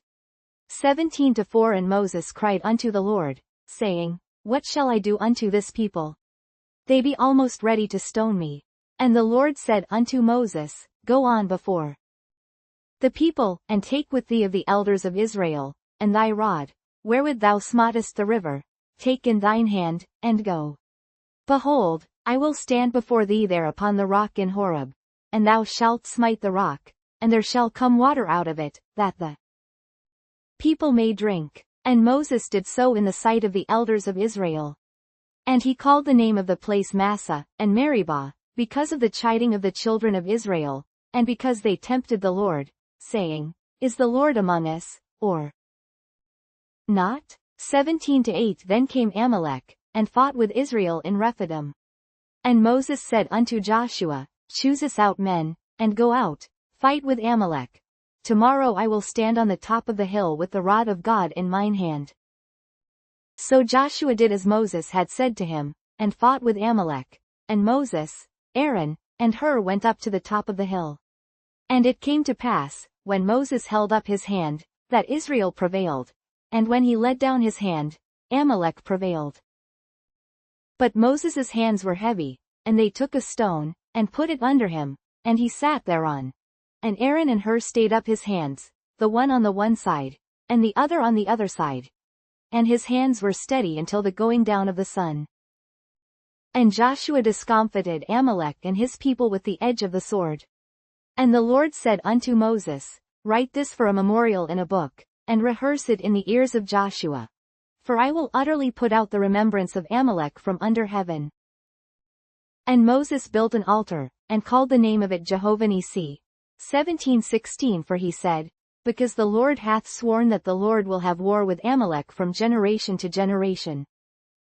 Chapter 18 When Jethro, the priest of Midian, Moses' father-in-law, heard of all that God had done for Moses, and for Israel his people, and that the Lord had brought Israel out of Egypt. 18-2 Then Jethro, Moses' father-in-law, took Zipporah, Moses' wife, after he had sent her back, and her 2 sons, of which the name of the one was Gershom. For he said, I have been an alien in a strange land. 18-4 And the name of the other was Eleazar. For the God of my father, said he, was mine help, and delivered me from the sword of Pharaoh. 18-5 And Jethro, Moses' father-in-law, came with his sons and his wife unto Moses into the wilderness, where he encamped at the mount of God. 18-6 And he said unto Moses, I thy father-in-law Jethro am come unto thee, and thy wife, and her 2 sons with her. And Moses went out to meet his father-in-law, and did obeisance, and kissed him, and they asked each other of their welfare, and they came into the tent.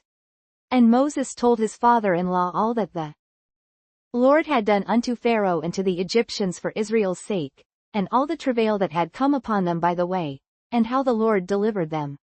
And Jethro rejoiced for all the goodness which the Lord had done to Israel, whom he had delivered out of the hand of the Egyptians. And Jethro said, Blessed be the Lord, who hath delivered you out of the hand of the Egyptians, and out of the hand of Pharaoh, who hath delivered the people from under the hand of the Egyptians. Now I know that the Lord is greater than all gods. For in the thing wherein they dealt proudly he was above them. And Jethro, Moses' father-in-law, took a burnt offering and sacrifices for God. And Aaron came, and all the elders of Israel, to eat bread with Moses' father-in-law before God. And it came to pass on the morrow, that Moses sat to judge the people. And the people stood by Moses from the morning unto the evening. And when Moses' father-in-law saw all that he did to the people, he said, What is this thing that thou doest to the people? Why sittest thou thyself alone, and all the people stand by thee from morning unto even? 18:15 And Moses said unto his father-in-law, Because the people come unto me to inquire of God. 18:16 When they have a matter, they come unto me, and I judge between one and another, and I do make them know the statutes of God, and his laws. And Moses' father-in-law said unto him, The thing that thou doest is not good. Thou wilt surely wear away, both thou, and this people that is with thee. For this thing is too heavy for thee, thou art not able to perform it thyself alone.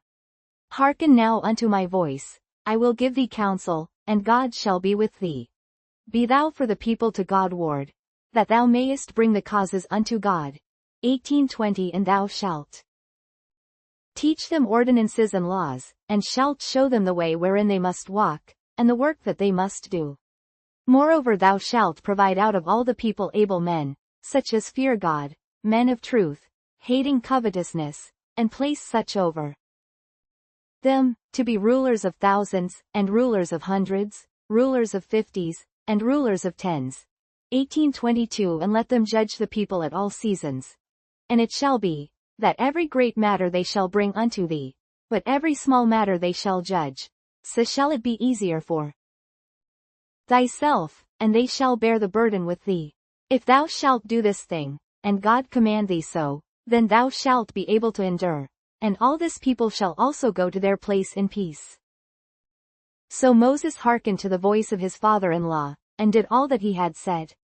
And Moses chose able men out of all Israel, and made them heads over the people, rulers of thousands, rulers of hundreds, rulers of fifties, and rulers of tens. And they judged the people at all seasons. The hard causes they brought unto Moses, but every small matter they judged themselves. And Moses let his father-in-law depart, and he went his way into his own land. Chapter 19 In the 3rd month, when the children of Israel were gone forth out of the land of Egypt, the same day came they into the wilderness of Sinai. For they were departed from Rephidim, and were come to the desert of Sinai, and had pitched in the wilderness, and there Israel camped before the mount. And Moses went up unto God, and the Lord called unto him out of the mountain, saying, Thus shalt thou say to the house of Jacob, and tell the children of Israel, 19-4 Ye have seen what I did unto the Egyptians, and how I bare you on eagle's wings, and brought you unto myself. Now therefore, if ye will obey my voice indeed, and keep my covenant, then ye shall be a peculiar treasure unto me above all people. For all the earth is mine. 19-6 And ye shall be unto me a kingdom of priests, and an holy nation. These are the words which thou shalt speak unto the children of Israel. And Moses came and called for the elders of the people, and laid before their faces all these words which the Lord commanded him. And all the people answered together, and said, All that the Lord hath spoken we will do. And Moses returned the words of the people unto the Lord. And the Lord said unto Moses, Lo, I come unto thee in a thick cloud, that the people may hear when I speak with thee, and believe thee forever. And Moses told the words of the people unto the Lord. And the Lord said unto Moses, Go unto the people, and sanctify them today and tomorrow, and let them wash their clothes. 19:11 And be ready against the 3rd day. For the 3rd day the Lord will come down in the sight of all the people upon Mount Sinai. And thou shalt set bounds unto the people round about, saying, Take heed to yourselves, that ye go not up into the mount, or touch the border of it. Whosoever toucheth the mount shall be surely put to death. 19:13 There shall not an hand touch it, but he shall surely be stoned, or shot through. Whether it be beast or man, it shall not live. When the trumpet soundeth long, they shall come up to the mount. And Moses went down from the mount unto the people, and sanctified the people, and they washed their clothes. And he said unto the people, Be ready against the 3rd day. Come not at your wives. And it came to pass on the 3rd day in the morning, that there were thunders and lightnings, and a thick cloud upon the mount, and the voice of the trumpet exceeding loud, so that all the people that was in the camp trembled. And Moses brought forth the people out of the camp to meet with God, and they stood at the nether part of the mount.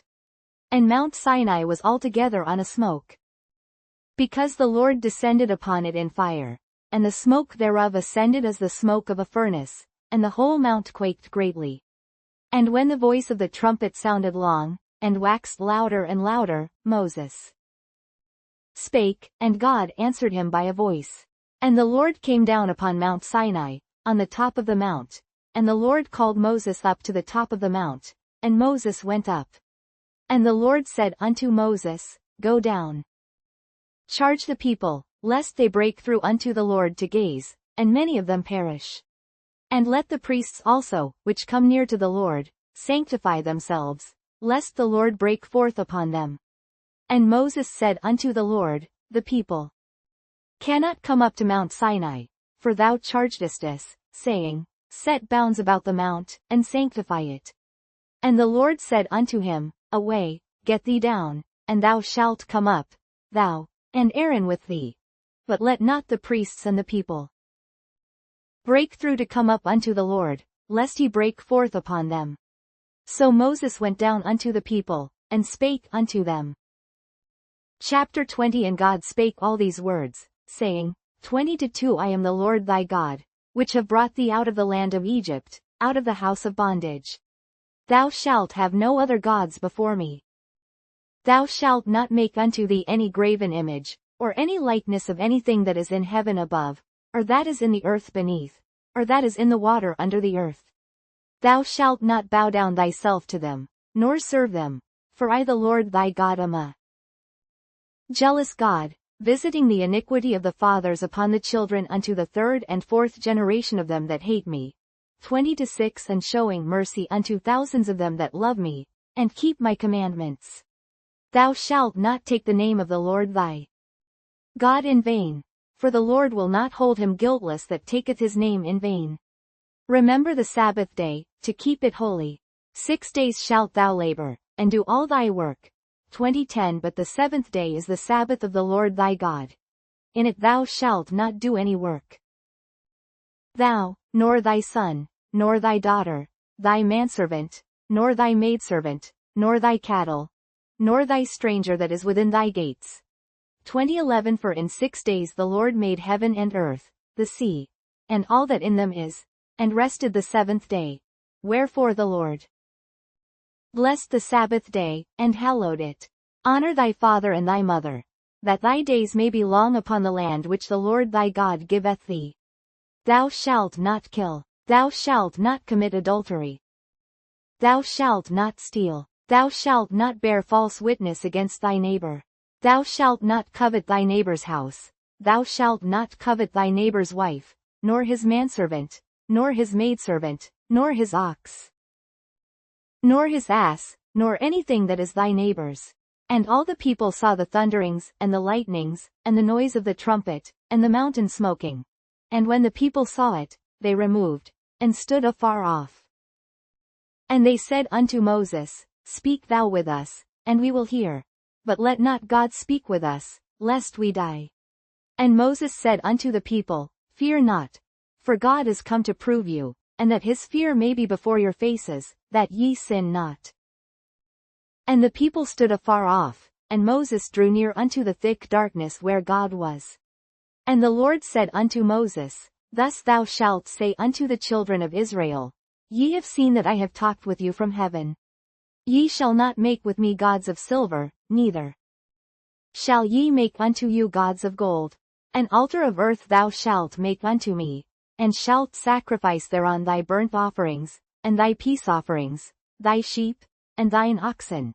In all places where I record my name I will come unto thee, and I will bless thee. And if thou wilt make me an altar of stone, thou shalt not build it of hewn stone. For if thou lift up thy tool upon it, thou hast polluted it. Neither shalt thou go up by steps unto mine altar, that thy nakedness be not discovered thereon. Chapter 21 Now these are the judgments which thou shalt set before them. If thou buy an Hebrew servant, 6 years he shall serve, and in the 7th he shall go out free for nothing. If he came in by himself, he shall go out by himself. If he were married, then his wife shall go out with him. If his master have given him a wife, and she have borne him sons or daughters, the wife and her children shall be her master's, and he shall go out by himself. And if the servant shall plainly say, I love my master, my wife, and my children, I will not go out free.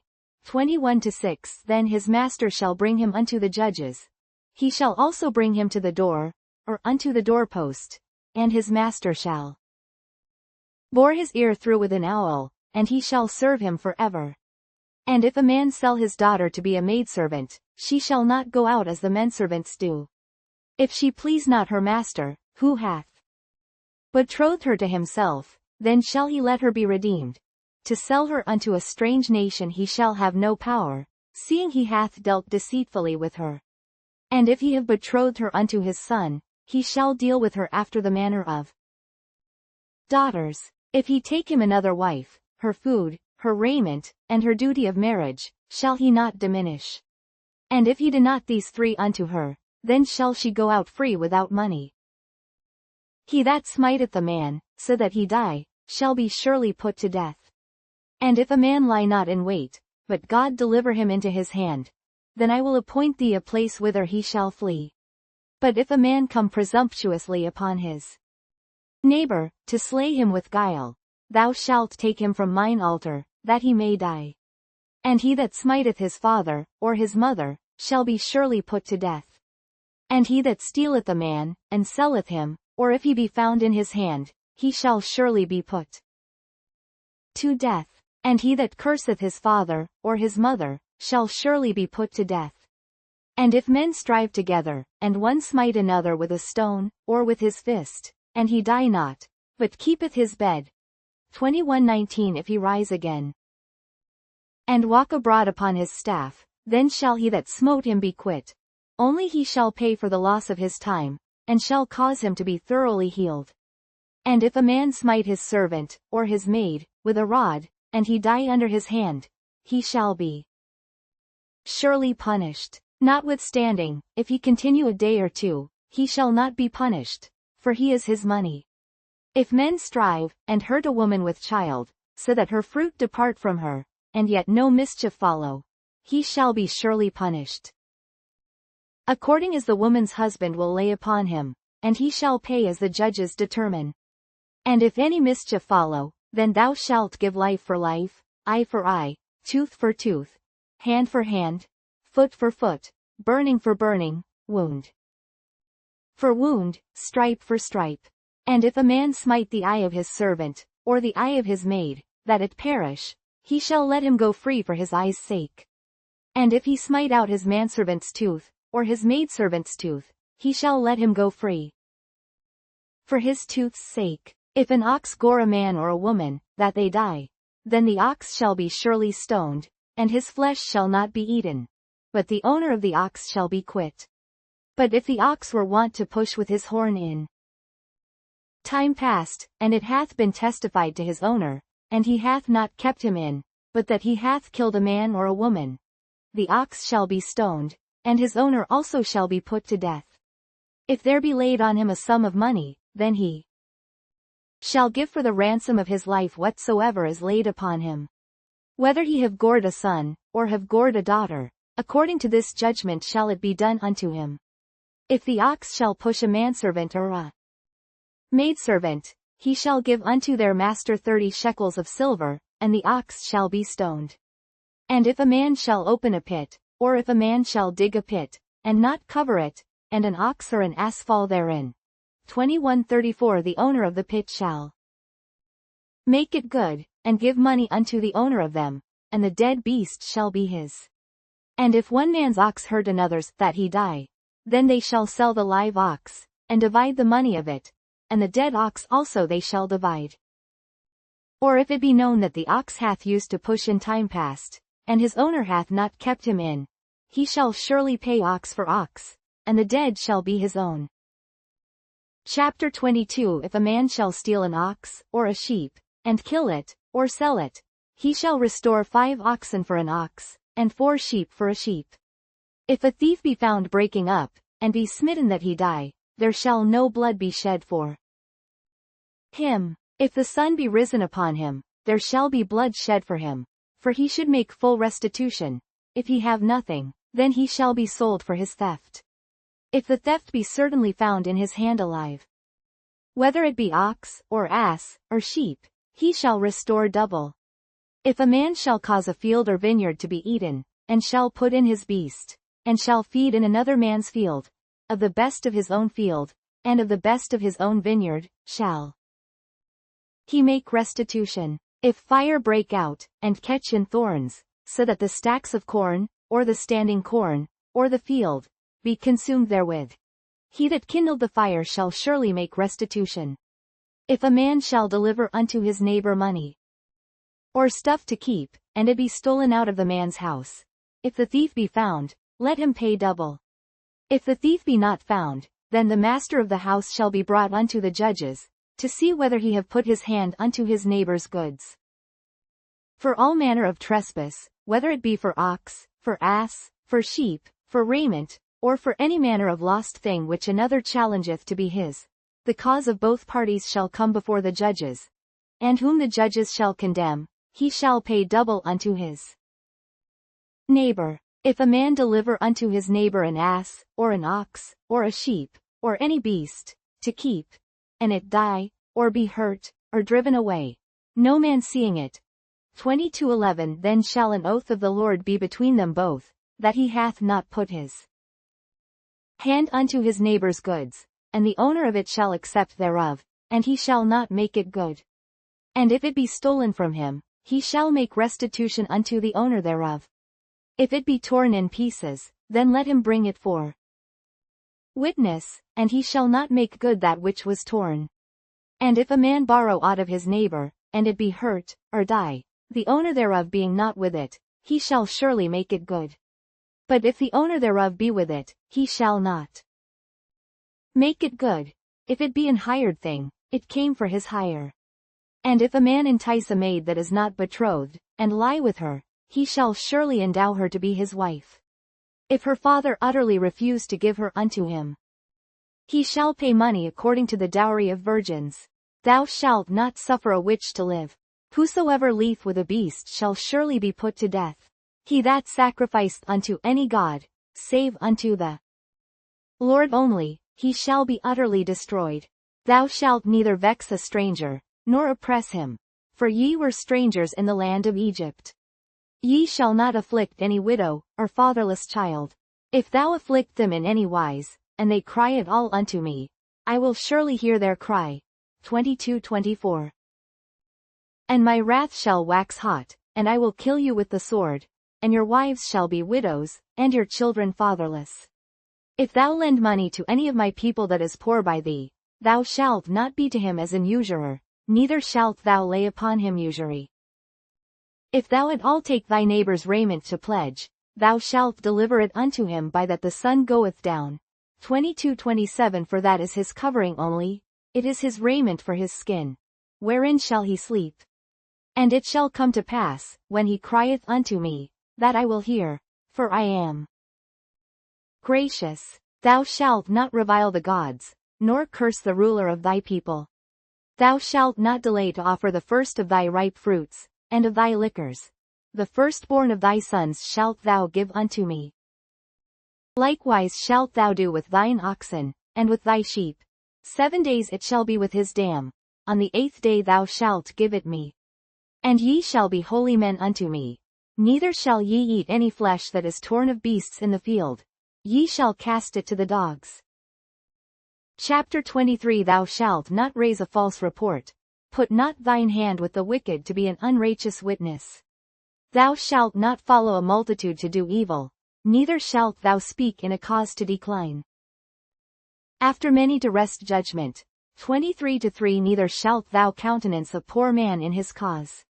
If thou meet thine enemy's ox or his ass going astray, thou shalt surely bring it back to him again. If thou see the ass of him that hateth thee lying under his burden, and wouldest forbear to help him, thou shalt surely help with him. Thou shalt not wrest the judgment of thy poor in his cause. Keep thee far from a false matter, and the innocent and righteous slay thou not.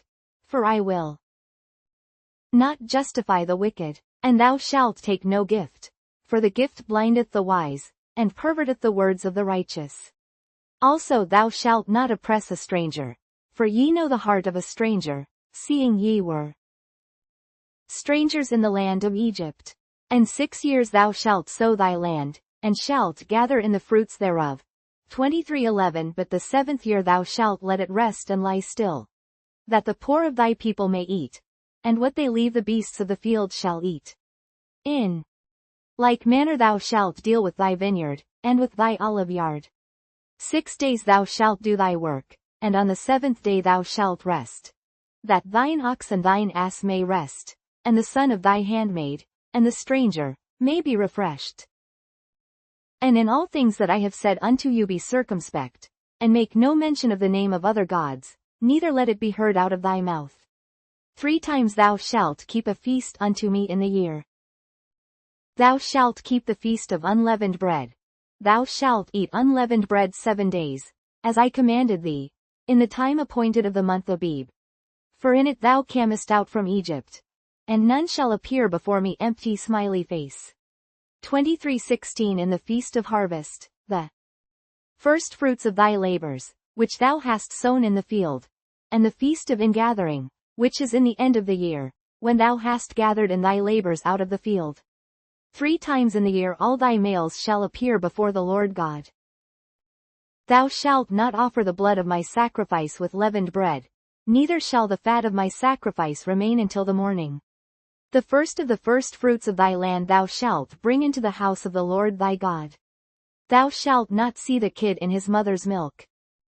Behold, I send an angel before thee, to keep thee in the way, and to bring thee into the place which I have prepared.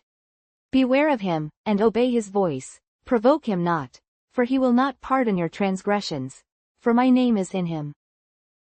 But if thou shalt indeed obey his voice, and do all that I speak, then I will be an enemy unto thine enemies, and an adversary unto thine adversaries.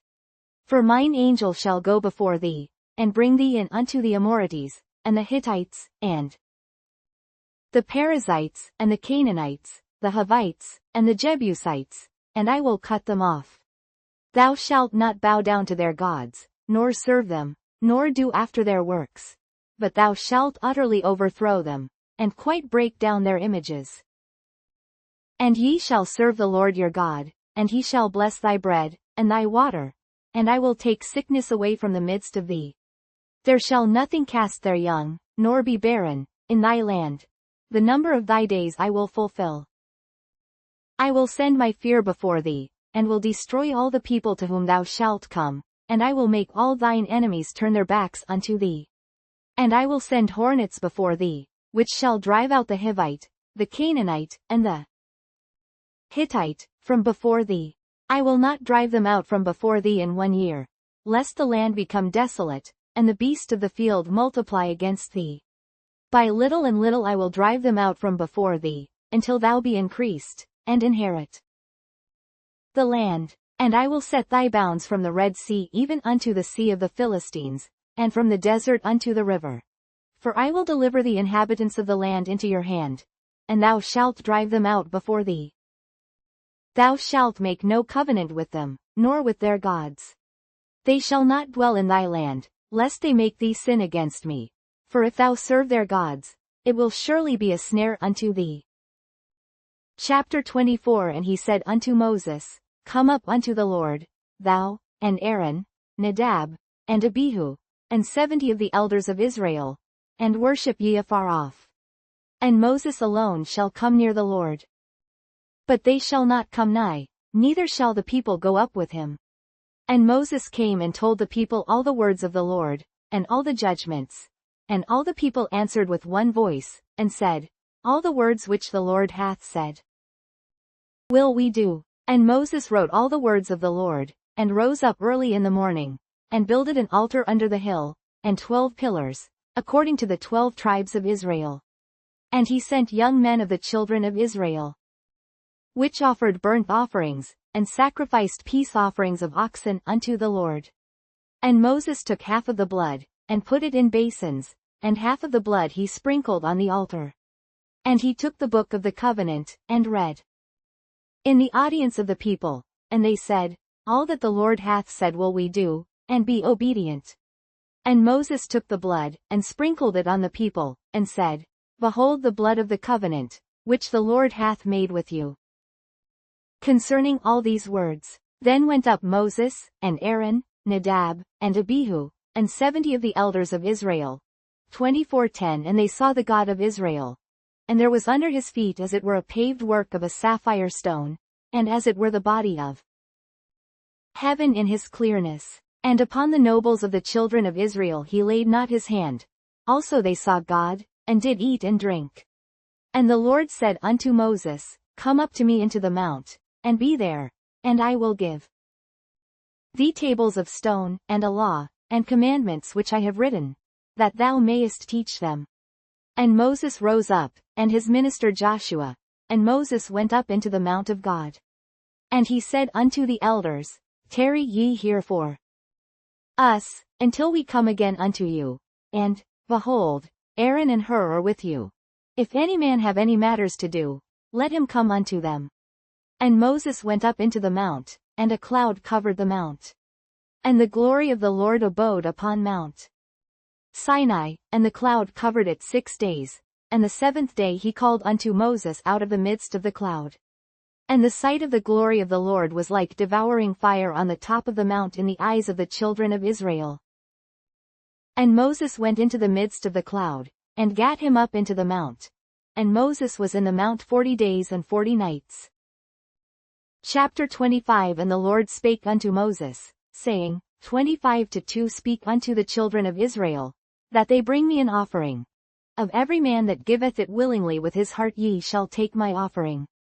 And this is the offering which ye shall take of them, gold, and silver, and brass, 25-4 and blue, and purple, and scarlet, and fine linen, and goat's hair, 25-5 and rams' skins dyed red, and badgers' skins, and shittim wood, 25-6 oil for the light, spices for anointing oil, and for sweet incense, 25-7 onyx stones, and stones to be set in the ephod, and in the breastplate. And let them make me a sanctuary, that I may dwell among them.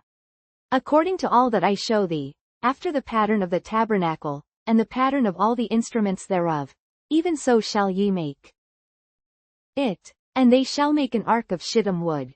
2 cubits and a half shall be the length thereof, and a cubit and a half the breadth thereof, and a cubit and a half the height thereof. And thou shalt overlay it with pure gold, within and without shalt thou overlay it, and shalt make upon it a crown of gold round about. And thou shalt cast 4 rings of gold for it, and put them in the 4 corners thereof, and 2 rings shall be in the one side of it, and 2 rings in the other side of it. And thou shalt make staves of shittim wood, and overlay them with gold. And thou shalt put the staves into the rings by the sides of the ark, that the ark may be borne with them. The staves shall be in the rings of the ark, they shall not be taken from it. And thou shalt put into the ark the testimony which I shall give thee. And thou shalt make a mercy seat of pure gold. 2 cubits and a half shall be the length thereof, and a cubit and a half the breadth thereof. And thou shalt make 2 cherubims of gold, of beaten work shalt thou make them, in the 2 ends of the mercy seat. And make 1 cherub on the one end, and the other cherub on the other end. Even of the mercy seat shall ye make the cherubims on the 2 ends thereof, and the cherubims shall stretch forth their wings on high, covering the mercy seat with their wings, and their faces shall look one to another. Toward the mercy seat shall the faces of the cherubims be. And thou shalt put the mercy seat above upon the ark, and in the ark thou shalt put the testimony that I shall give thee. And there I will meet with thee, and I will commune with thee from above the mercy seat, from between the 2 cherubims which are upon the ark of the testimony, of all things which I will give thee in commandment unto the children of Israel. Thou shalt also make a table of shittim wood. 2 cubits shall be the length thereof, and a cubit the breadth thereof, and a cubit and a half the height thereof. And thou shalt overlay it with pure gold, and make thereto a crown of gold round about. And thou shalt make unto it a border of an hand breadth round about, and thou shalt make a golden crown to the border thereof round about. And thou shalt make for it 4 rings of gold, and put the rings in the 4 corners that are on the 4 feet thereof. Over against the border shall the rings be for places of the staves to bear the table. And thou shalt make the staves of shittim wood, and overlay them with gold, that the table may be borne with them. And thou shalt make the dishes thereof, and spoons thereof, and covers thereof, and bowls thereof, to cover withal. Of pure gold shalt thou make them. And thou shalt set upon the table shewbread before me alway. And thou shalt make a candlestick of pure gold, of beaten work shall the candlestick be made, his shaft, and his branches, his bowls, his knops, and his flowers, shall be of the same. And 6 branches shall come out of the sides of it, 3 branches of the candlestick out of the one side, and 3 branches of the candlestick out of the other side.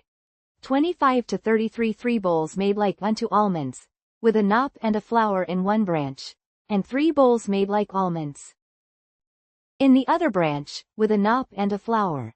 So in the 6 branches that come out of the candlestick. And in the candlesticks shall be 4 bowls made like unto almonds, with their knops and their flowers.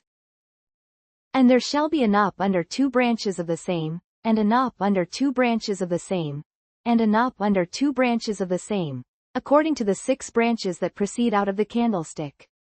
Their knops and their branches shall be of the same. All it shall be one beaten work of pure gold. And thou shalt make the 7 lamps thereof, and they shall light the lamps thereof, that they may give light over against it. And the tongs thereof, and the snuff dishes thereof, shall be of pure gold. Of a talent of pure gold shall he make it, with all these vessels. And look that thou make them after their pattern, which was showed thee in the mount. Chapter 26. Moreover thou shalt make the tabernacle with 10 curtains of fine twined linen, and blue, and purple, and scarlet. With cherubims of cunning work shalt thou make them. The length of one curtain shall be 8 in 20 cubits, and the breadth of one curtain 4 cubits. And every one of the curtains shall have one measure. The 5 curtains shall be coupled together one to another, and other 5 curtains shall be coupled one to another. And thou shalt make loops of blue upon the edge of the one curtain from the selvage in the coupling. And likewise shalt thou make in the uttermost edge of another curtain, in the coupling of the second.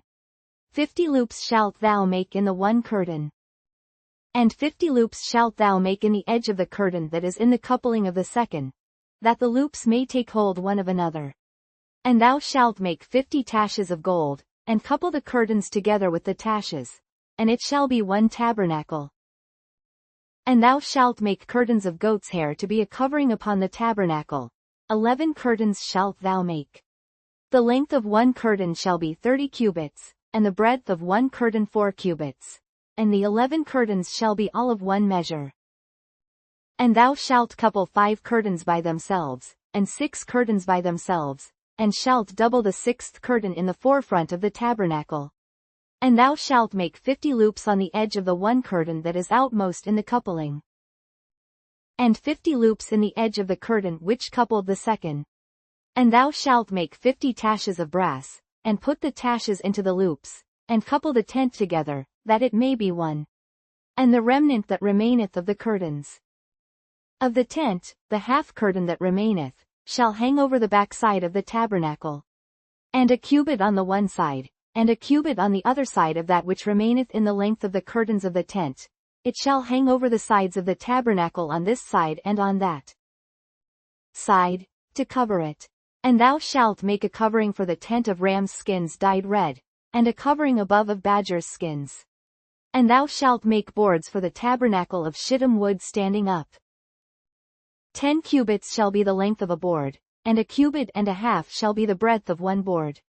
2 tenons shall there be in one board, set in order one against another. Thus shalt thou make for all the boards of the tabernacle.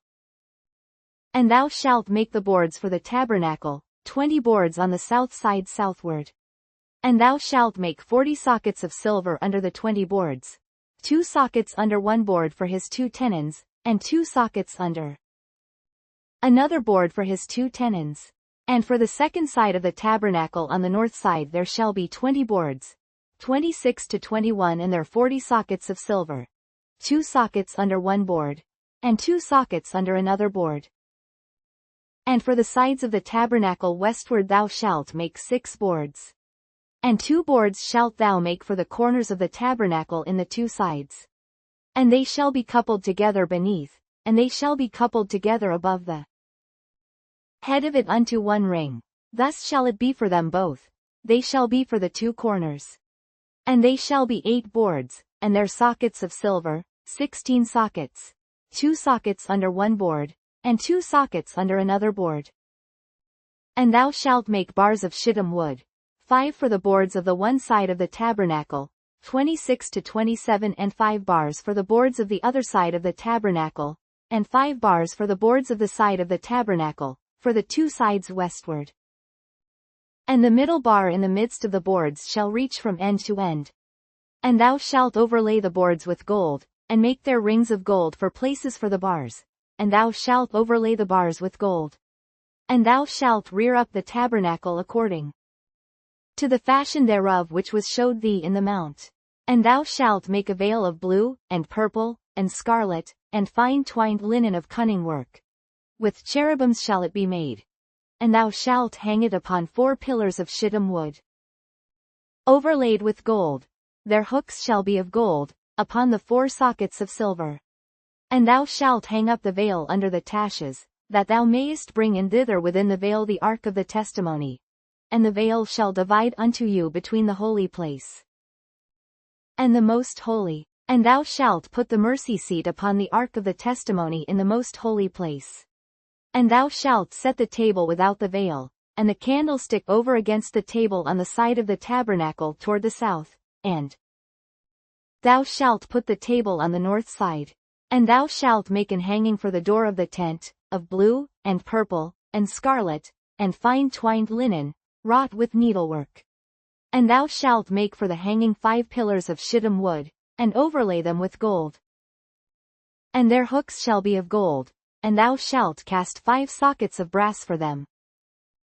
Chapter 27. And thou shalt make an altar of shittim wood, 5 cubits long, and 5 cubits broad.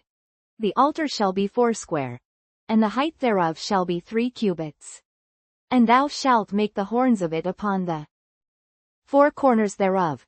His horns shall be of the same, and thou shalt overlay it with brass. And thou shalt make his pans to receive his ashes, and his shovels, and his basins, and his flesh hooks, and his firepans. All the vessels thereof thou shalt make of brass. And thou shalt make for it a grate of network of brass, and upon the net shalt thou make 4 brasen rings in the 4 corners thereof. And thou shalt put it under the compass of the altar beneath, that the net may be even to the midst of the altar.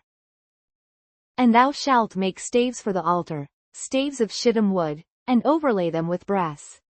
And the staves shall be put into the rings, and the staves shall be upon the 2 sides of the altar, to bear it.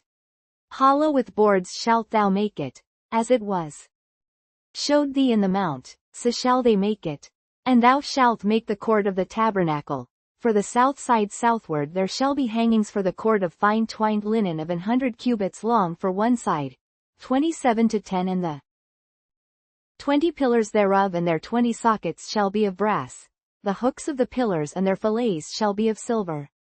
And likewise for the north side in length there shall be hangings of 100 cubits long, and his 20 pillars and their 20 sockets of brass, the hooks of the pillars and their fillets of silver. And for the breadth of the cord on the west side shall be hangings of 50 cubits. Their pillars 10, and their sockets 10. And the breadth of the cord on the east side eastward shall be 50 cubits. The hangings of one side of the gate shall be 15 cubits. Their pillars 3, and their sockets 3. And on the other side shall be hangings 15 cubits. Their pillars 3, and their sockets 3. And for the gate of the court shall be an hanging of 20 cubits, of blue, and purple, and scarlet, and fine twined linen, wrought with needlework. And their pillars shall be 4, and their sockets 4. All the pillars round about the court shall be filleted with silver. Their hooks shall be of silver, and their sockets of brass. The length of the court shall be 100 cubits, and the breadth 50 everywhere, and the height 5 cubits of fine twined linen, and their sockets of brass. All the vessels of the tabernacle and all the service thereof, and all the pins thereof, and all the pins of the court, shall be of brass. And thou shalt command the children of Israel, that they bring thee pure oil olive beaten for the light, to cause the lamp to burn always. In the tabernacle of the congregation without the veil, which is before the testimony, Aaron and his sons shall order it from evening to morning before the Lord. It shall be a statute forever unto their generations on the behalf of the children of Israel. Chapter 28. And take thou unto thee Aaron thy brother, and his sons with him, from among the children of Israel, that he may minister unto me in the priest's office, even Aaron, Nadab and Abihu, Eleazar and Ithamar, Aaron's sons. And thou shalt make holy garments for Aaron thy brother for glory and for beauty. And thou shalt speak unto all that are wise-hearted, whom I have filled with the spirit of wisdom, that they may make Aaron's garments to consecrate him, that he may minister unto me in the priest's office. And these are the garments which they shall make: a breastplate, and an ephod, and a robe, and a broidered coat, a mitre, and a girdle. And they shall make holy garments for Aaron thy brother, and his sons, that he may minister unto me in the priest's office. And they shall take gold, and blue, and purple, and scarlet, and fine linen. And they shall make the ephod of gold, of blue, and of purple, of scarlet, and fine twined linen, with cunning work. It shall have the 2 shoulder pieces thereof joined at the 2 edges thereof, and so it shall be joined together. And the curious girdle of the ephod, which is upon it, shall be of the same, according to the work thereof, even of gold, of blue, and purple, and scarlet, and fine twined linen.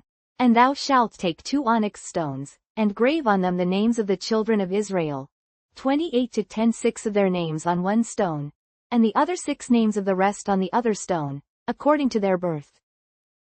With the work of an engraver in stone, like the engravings of a signet, shalt thou engrave the 2 stones with the names of the children of Israel.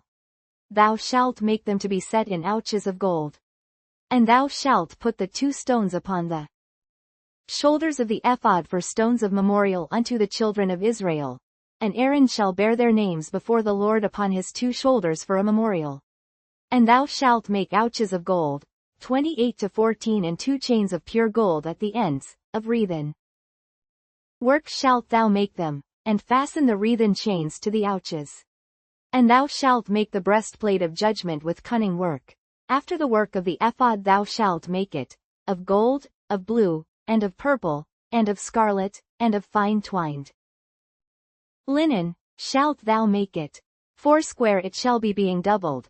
A span shall be the length thereof, and a span shall be the breadth thereof. And thou shalt set in it settings of stones, even 4 rows of stones. The first row shall be a sardius, a topaz, and a carbuncle. This shall be the first row. And the second row shall be an emerald, a sapphire, and a diamond. And the third row a ligure, an agate, and an amethyst. And the fourth row a beryl, and an onyx, and a jasper. They shall be set in gold in their enclosings. And the stones shall be with the names of the children of Israel, 12, according to their names, like the engravings of a signet, every one with his name shall they be according to the 12 tribes. And thou shalt make upon the breastplate chains at the ends of wreathen work of pure gold. And thou shalt make upon the breastplate 2 rings of gold, and shalt put the 2 rings on the 2 ends of the breastplate. And thou shalt put the 2 wreathen chains of gold in the 2 rings which are on the ends of the breastplate. And the other 2 ends of the 2 wreathen chains thou shalt fasten in the 2 ouches, and put them on the shoulder pieces of the ephod before it.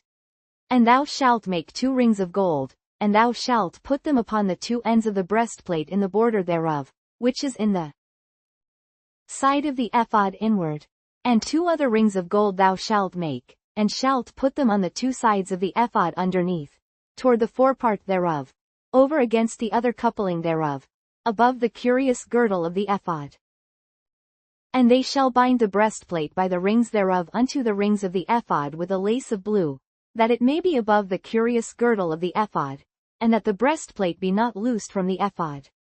And Aaron shall bear the names of the children of Israel in the breastplate of judgment upon his heart, when he goeth in unto the holy place, for a memorial before the Lord continually. And thou shalt put in the breastplate of judgment the Urim and the Thummim, and they shall be upon Aaron's heart, when he goeth in before the Lord. And Aaron shall bear the judgment of the children of Israel upon his heart before the Lord continually. And thou shalt make the robe of the ephod olive blue. And there shall be an hole in the top of it, in the midst thereof. It shall have a binding of woven work round about the whole of it, as it were the hole of an habergeon, that it be not rent. And beneath upon the hem of it thou shalt make pomegranates of blue, and of purple, and of scarlet, round about the hem thereof, and bells of gold between them round about, 28 to 34 a golden bell and a pomegranate, a golden bell and a pomegranate, upon the hem of the robe round about. And it shall be upon Aaron to minister, and his sound shall be heard when he goeth in unto the holy place before the Lord, and when he cometh out, that he die not. And thou shalt make a plate of pure gold, and grave upon it, like the engravings of a signet, holiness to the Lord. And thou shalt put it on a blue lace, that it may be upon the mitre, upon the forefront of the mitre it shall be.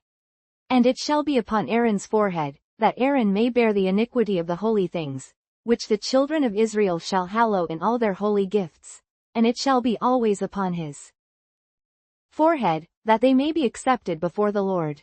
And thou shalt embroider the coat of fine linen, and thou shalt make the mitre of fine linen, and thou shalt make the girdle of needlework.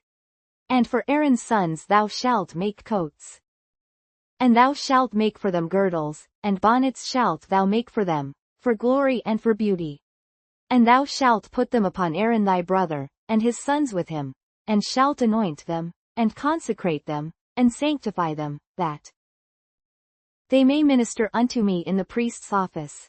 And thou shalt make them linen breeches to cover their nakedness. From the loins even unto the thighs they shall reach. 28 to 43 And they shall be upon Aaron, and upon his sons, when they come in unto the tabernacle of the congregation, or when they come near unto the altar to minister in the holy place. That they bear not iniquity, and die. It shall be a statute for ever unto him and his seed after him. Chapter 29 And this is the thing that thou shalt do unto them to hallow them, to minister unto me in the priest's office. Take 1 young bullock, and 2 rams without blemish, 29 to 2 and unleavened bread, and cakes unleavened tempered with oil. And wafers unleavened anointed with oil, of wheaten flour shalt thou make them. And thou shalt put them into 1 basket, and bring them in the basket, with the bullock and the 2 rams. And Aaron and his sons thou shalt bring unto the door of the tabernacle of the congregation, and shalt wash them with water. And thou shalt take the garments, and put upon Aaron the coat, and the robe of the ephod, and the breastplate, and gird him with the curious girdle of the ephod. 29 to 6 And thou shalt put the mitre upon his head, and put the holy crown upon the mitre. Then shalt thou take the anointing oil, and pour it upon his head, and anoint him. And thou shalt bring his sons, and put coats upon them. And thou shalt gird them with girdles, Aaron and his sons, and put the bonnets on them. And the priest's office shall be theirs for a perpetual statute. And thou shalt consecrate Aaron and his sons. And thou shalt cause a bullock to be brought before the tabernacle of the congregation, and Aaron and his sons shall put their hands upon the head of the bullock. And thou shalt kill the bullock before the Lord, by the door of the tabernacle of the congregation. And thou shalt take of the blood of the bullock, and put it upon the horns of the altar with thy finger, and pour all the blood beside the bottom of the altar. And thou shalt take all the fat that covereth the inwards, and the caul that is above the liver, and the 2 kidneys, and the fat that is upon them, and burn them upon the altar. But the flesh of the bullock, and his skin, and his dung, shalt thou burn with fire without the camp. It is a sin offering. Thou shalt also take 1 ram, and Aaron and his sons shall put their hands upon the head of the ram. And thou shalt slay the ram, and thou shalt take his blood, and sprinkle it round about upon the altar. And thou shalt cut the ram in pieces, and wash the inwards of him, and his legs, and put them unto his pieces, and unto his head. And thou shalt burn the whole ram upon the altar. It is a burnt offering unto the Lord. It is a sweet savor, an offering made by fire unto the Lord. And thou shalt take the other ram, and Aaron and his sons shall put their hands upon the head of the ram. Then shalt thou kill the ram, and take of his blood, and put it upon the tip of the right ear of Aaron, and upon the tip of the right ear of his sons, and upon the thumb of their right hand, and upon the great toe of their right foot, and sprinkle the blood upon the altar round about. And thou shalt take of the blood that is upon the altar, and of the anointing oil, and sprinkle it upon Aaron, and upon his garments, and upon his sons, and upon the garments of his sons with him, and he shall be hallowed, and his garments, and his sons' garments with him.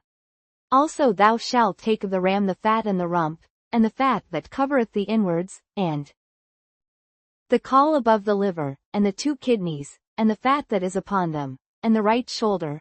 For it is a ram of consecration. 29 to 23 And 1 loaf of bread, and 1 cake of oiled bread, and 1 wafer out of the basket of the unleavened bread that is before the Lord. 29 to 24 And thou shalt put all in the hands of Aaron, and in the hands of his sons, and shalt wave them for a wave offering before the Lord. And thou shalt receive them of their hands, and burn them upon the altar for a burnt offering, for a sweet savor before the Lord. It is an offering made by fire unto the Lord. And thou shalt take the breast of the ram of Aaron's consecration, and wave it for a wave offering before the Lord, and it shall be thy part. And thou shalt sanctify the breast of the wave offering, and the shoulder of the heave offering, which is waved, and which is heaved up, of the ram of the consecration, even of that which is for Aaron, and of that which is for his sons. 29 to 28 And it shall be Aaron's and his sons by a statute forever from the children of Israel. For it is an heave offering, and it shall be an heave offering from the children of Israel of the sacrifice of their peace offerings, even their heave offering unto the Lord. And the holy garments of Aaron shall be his sons after him, to be anointed therein, and to be consecrated in them. And that son that is priest in his stead shall put them on 7 days, when he cometh into the tabernacle of the congregation to minister in the holy place. And thou shalt take the ram of the consecration, and seethe his flesh in the holy place.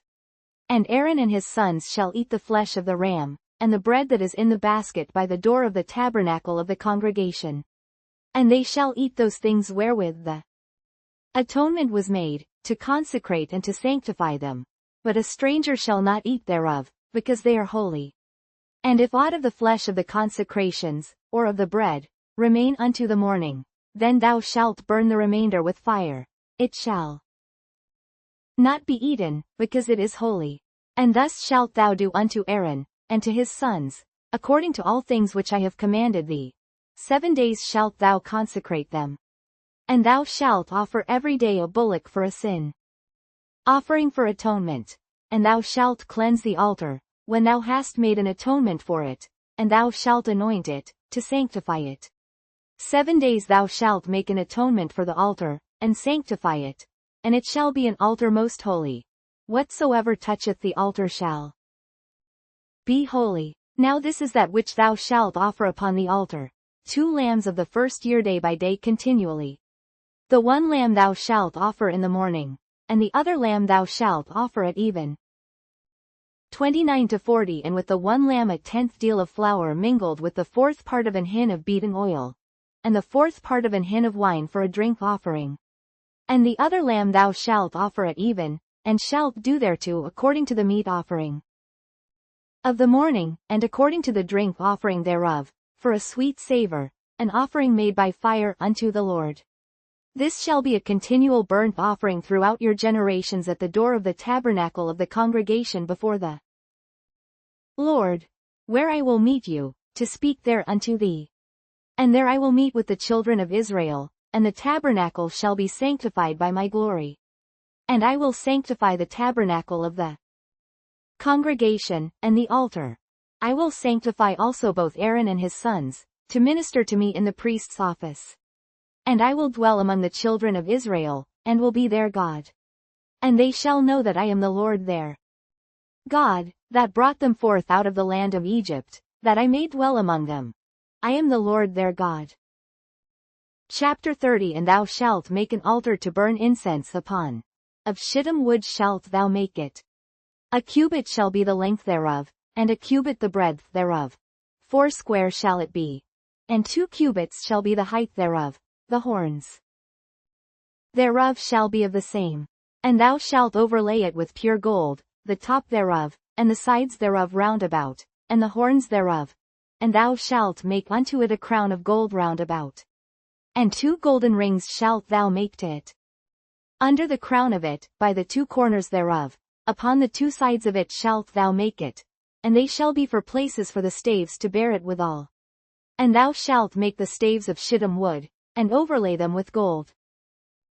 And thou shalt put it before the veil that is by the ark of the testimony, before the mercy seat that is over the testimony, where I will meet with thee.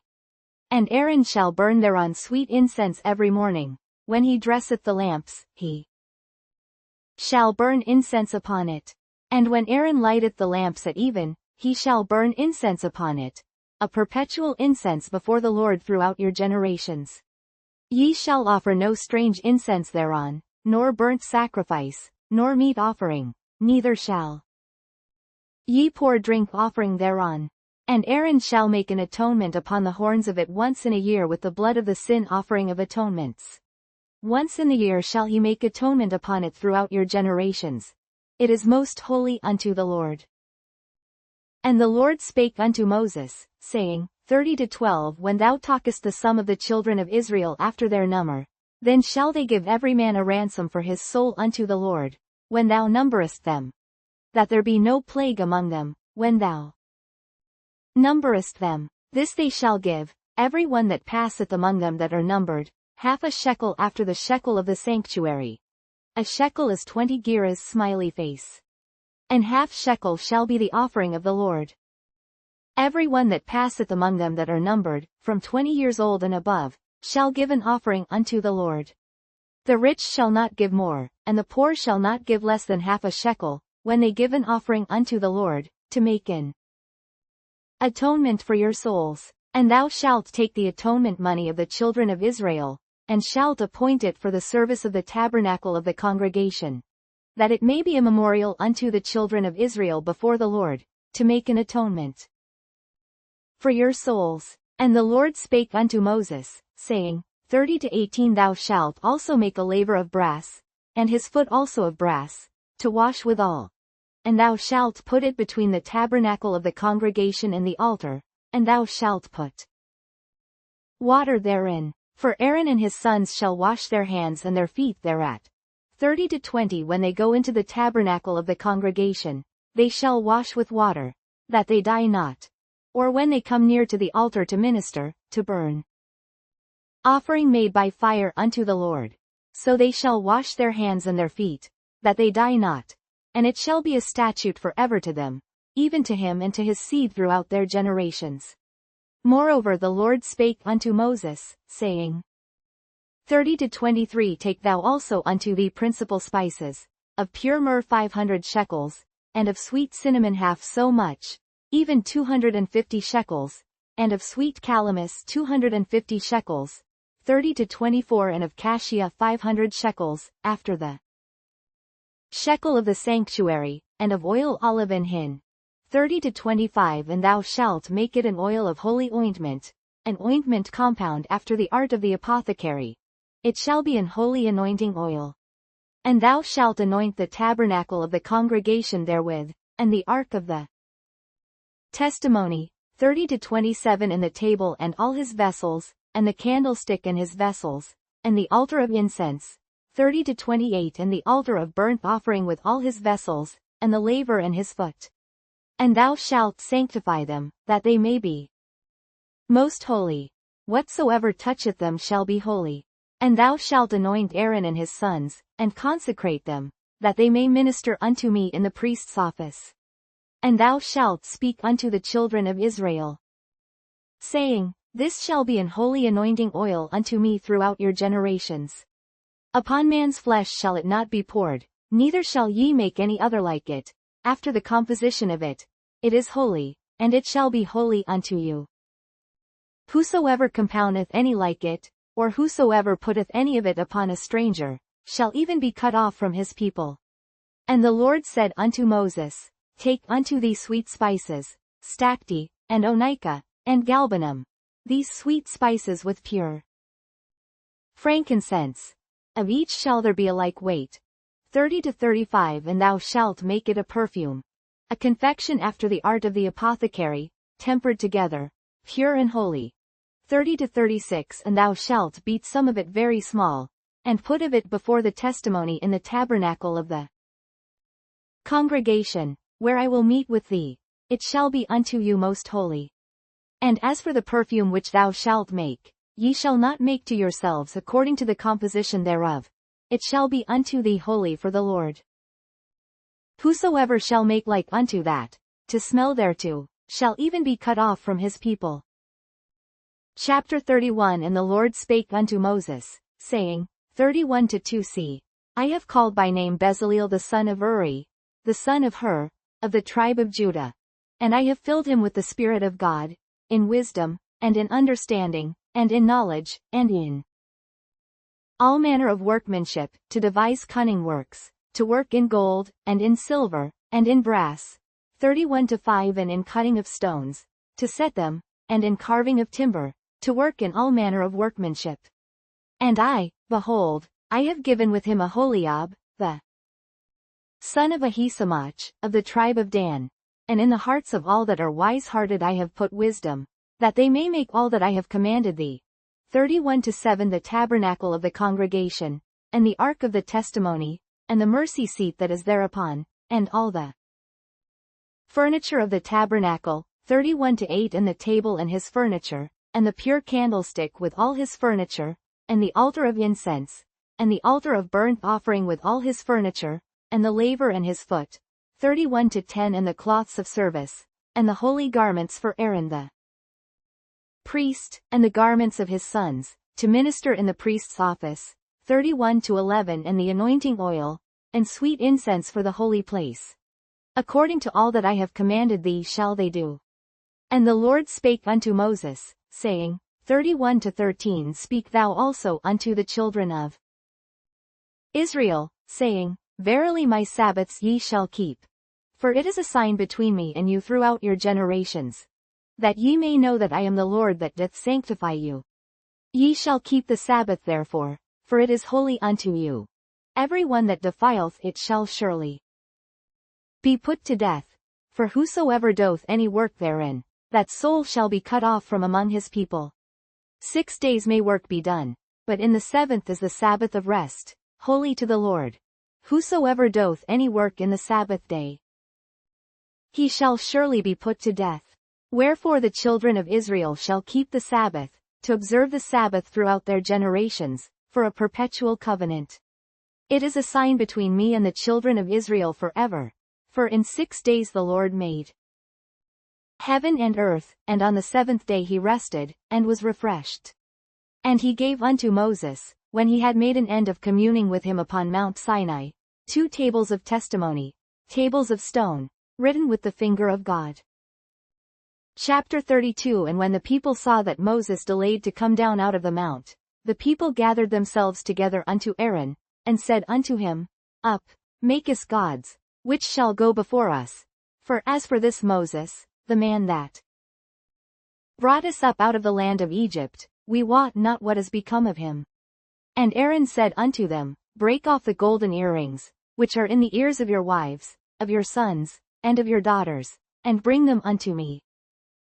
And all the people brake off the golden earrings which were in their ears, and brought them unto Aaron.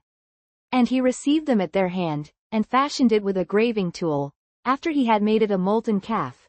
And they said, These be thy gods, O Israel, which brought thee up out of the land of Egypt. And when Aaron saw it, he built an altar before it, and Aaron made proclamation, and said, Tomorrow is a feast to the Lord. And they rose up early on the morrow, and offered burnt offerings, and brought peace offerings, and the people sat down to eat and to drink, and rose up to play. And the Lord said unto Moses, Go, get thee down, for thy people, which thou broughtest out of the land of Egypt, have corrupted themselves. 32-8 They have turned aside quickly out of the way which I commanded them. They have made them a molten calf, and have worshipped it, and have sacrificed thereunto, and said, These be thy gods, O Israel, which have brought thee up out of the land of Egypt. And the Lord said unto Moses, I have seen this people, and, behold, it is a stiff-necked people. 32-10 Now therefore let me alone, that my wrath may wax hot against them, and that I may consume them.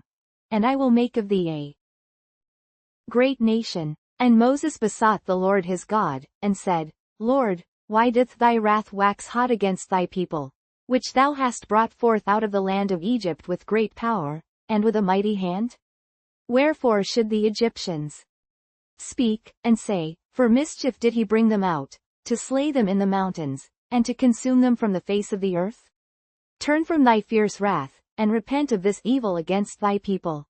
Remember Abraham, Isaac, and Israel, thy servants, to whom thou swarest by thine own self, and sightest unto them, I will multiply your seed as the stars of heaven, and all this land that I have spoken of will I give unto your seed, and they shall inherit it forever. And the Lord repented of the evil which he thought to do unto his people. And Moses turned, and went down from the mount, and the 2 tables of the testimony were in his hand. The tables were written on both their sides. On the one side and on the other were they written. And the tables were the work of God, and the writing was the writing of God, graven upon the tables. And when Joshua heard the noise of the people as they shouted, he said unto Moses, There is a noise of war in the camp. And he said, It is not the voice of them that shout for mastery, neither is it the voice of them that cry for being overcome, but the noise of them that sing do I hear. And it came to pass, as soon as he came nigh unto the camp, that he saw the calf, and the dancing, and Moses' anger waxed hot, and he cast the tables out of his hands, and brake them beneath the mount. And he took the calf which they had made, and burnt it in the fire, and ground it to powder, and strawed it upon the water, and made the children of Israel drink of it. And Moses said unto Aaron, What did this people unto thee, that thou hast brought so great a sin upon them? 32-22 And Aaron said, Let not the anger of my Lord wax hot. Thou knowest the people, that they are set on mischief. For they said unto me, Make us gods, which shall go before us. For as for this Moses, the man that brought us up out of the land of Egypt, we wot not what is become of him. And I said unto them, Whosoever hath any gold, let them break it off. So they gave it me. Then I cast it into the fire, and there came out this calf. And when Moses saw that the people were naked, for Aaron had made them naked unto their shame among their enemies' smiley face. 32-26 Then Moses stood in the gate of the camp, and said, Who is on the Lord's side? Let him come unto me. And all the sons of Levi gathered themselves together unto him. And he said unto them, Thus saith the Lord God of Israel, Put every man his sword by his side, and go in and out from gate to gate throughout the camp, and slay every man his brother, and every man his companion, and every man his neighbor. And the children of Levi did according to the word of Moses, and there fell of the people that day about 3,000 men. For Moses had said, Consecrate yourselves today to the Lord, even every man upon his son, and upon his brother, that he may bestow upon you a blessing this day. And it came to pass on the morrow, that Moses said unto the people, Ye have sinned a great sin, and now I will go up unto the Lord. Peradventure I shall make an atonement for your sin. And Moses returned unto the Lord, and said, Oh, this people have sinned a great sin, and have made them gods of gold. Yet now, if thou wilt forgive their sin, and if not, blot me, I pray thee, out of thy book which thou hast written. And the Lord said unto Moses, Whosoever hath sinned against me, him will I blot out of my book. Therefore now go, lead the people unto the place of which I have spoken unto thee. Behold, mine angel shall go before thee. Nevertheless in the day when I will visit their sin upon them. And the Lord plagued the people, because they made the calf, which Aaron made.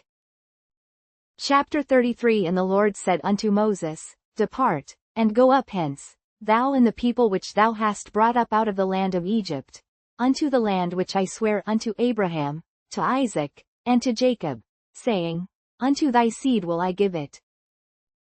33-2 And I will send an angel before thee, and I will drive out the Canaanite, the Amorite, and the Hittite, and the Perizzite, the Hivite, and the Jebusite. 33-3 Unto a land flowing with milk and honey. For I will not go up in the midst of thee. For thou art a stiff-necked people, lest I consume thee in the way. And when the people heard these evil tidings, they mourned, and no man did put on him his ornaments. For the Lord had said unto Moses, Say unto the children of Israel, Ye are a stiff-necked people. I will come up into the midst of thee in a moment, and consume thee. Therefore now put off thy ornaments from thee, that I may know what to do unto thee. And the children of Israel stripped themselves of their ornaments by the Mount Horeb. And Moses took the tabernacle, and pitched it without the camp, afar off from the camp, and called it the tabernacle of the congregation.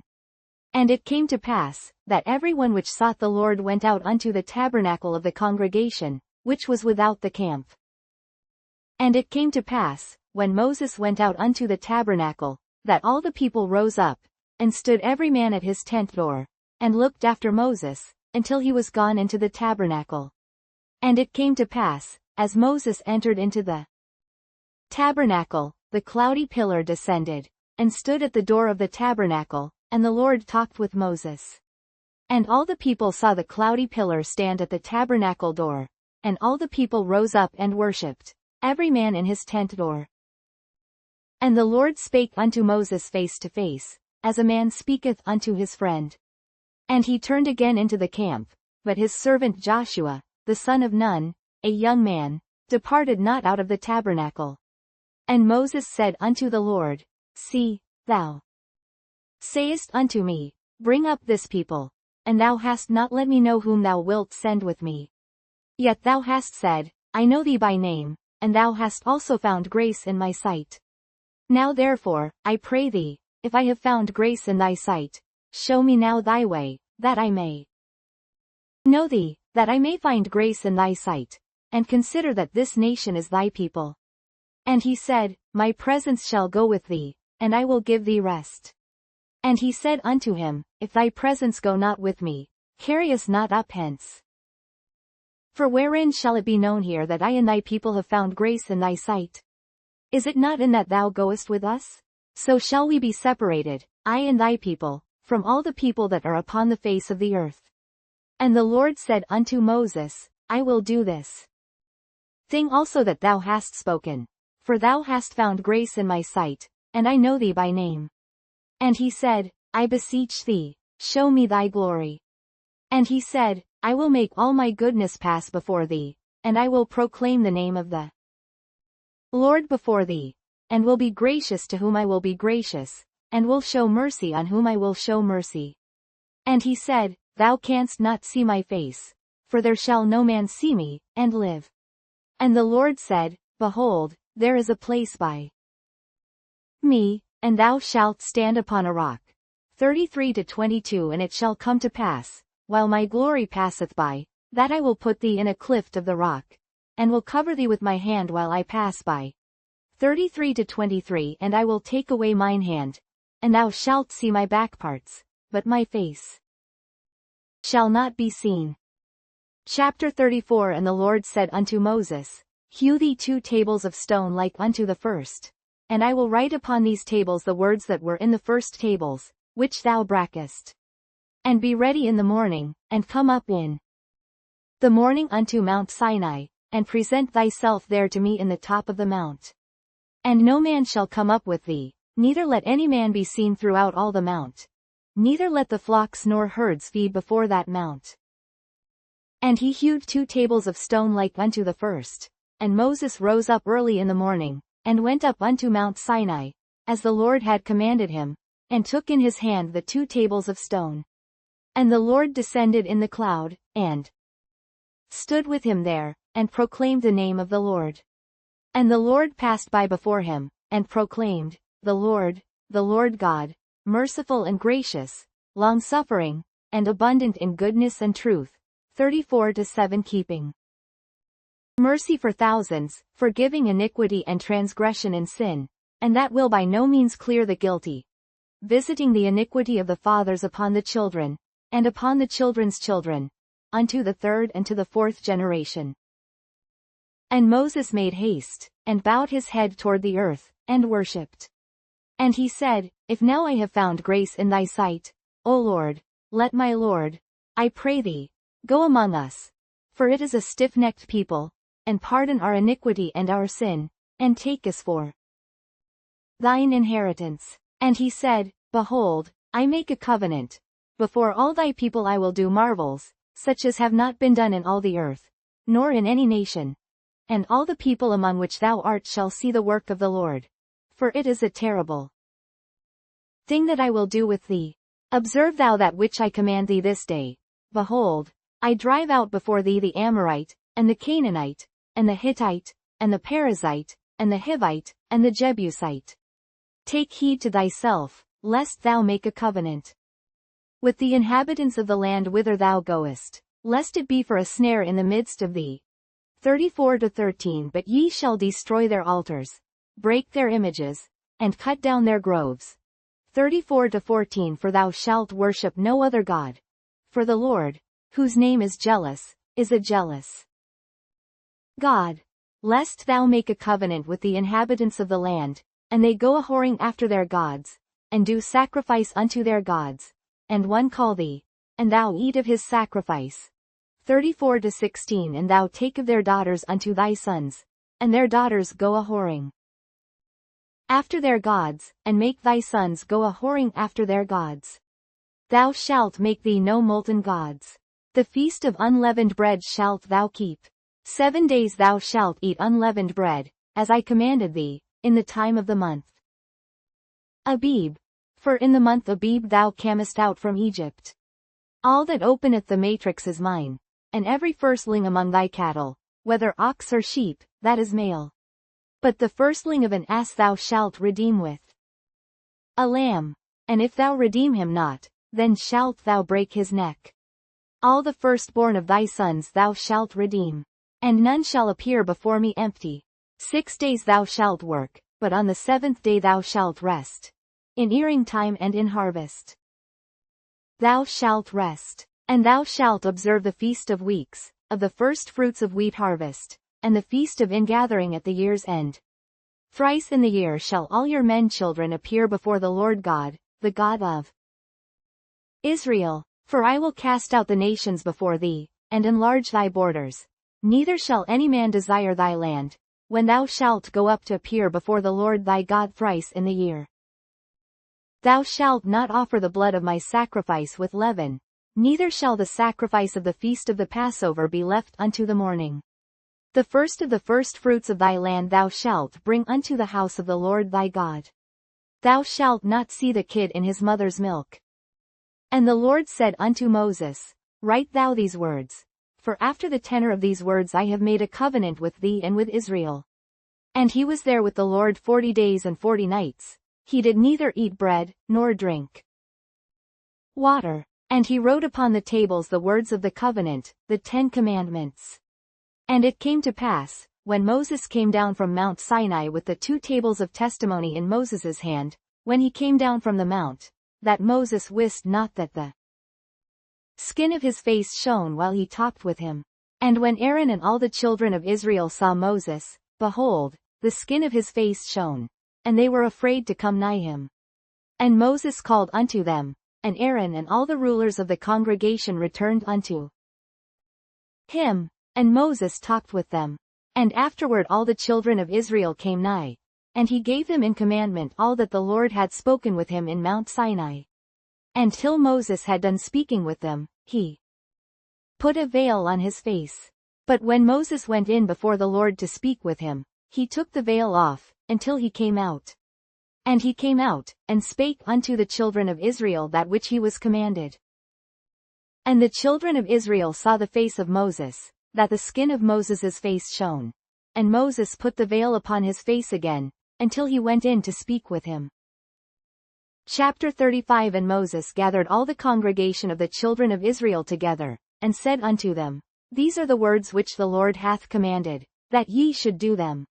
6 days shall work be done, but on the 7th day there shall be to you an holy day, a Sabbath of rest to the Lord. Whosoever doth work therein shall be put to death. Ye shall kindle no fire throughout your habitations upon the Sabbath day. And Moses spake unto all the congregation of the children of Israel, saying, This is the thing which the Lord commanded, saying, Take ye from among you an offering unto the Lord. Whosoever is of a willing heart, let him bring it. an offering of the Lord, gold, and silver, and brass, 35 to 6 and blue, and purple, and scarlet. And fine linen, and goat's hair, 35 to 7 and ram's skins dyed red, and badger's skins, and shittim wood, 35 to 8 and oil for the light, and spices for anointing oil, and for the sweet incense, 35 to 9 and onyx stones, and stones to be set for the ephod, and for the breastplate.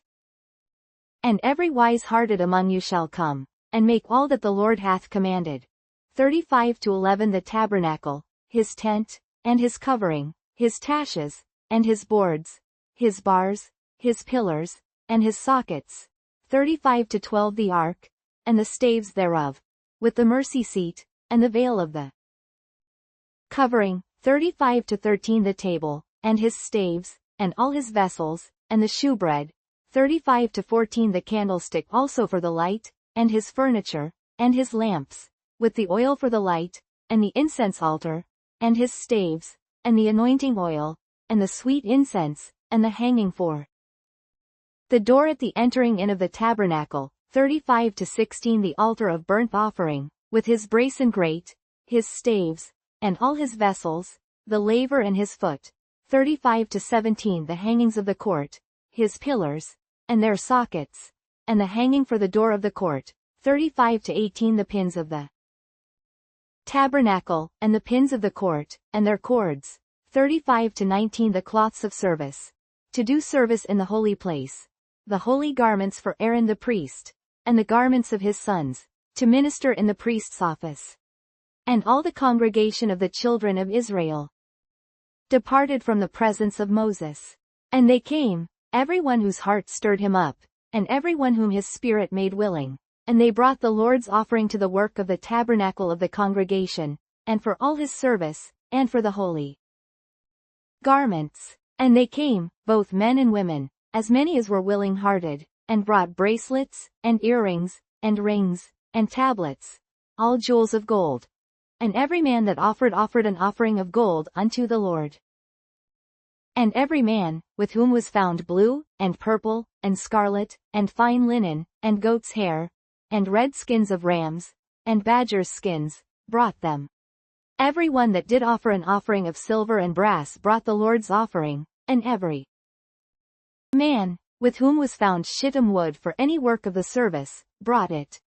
And all the women that were wise-hearted did spin with their hands, and brought that which they had spun, both of blue, and of purple, and of scarlet, and of fine linen. And all the women whose hearts stirred them up in wisdom spun goat's hair. And the rulers brought onyx stones, and stones to be set, for the ephod, and for the breastplate.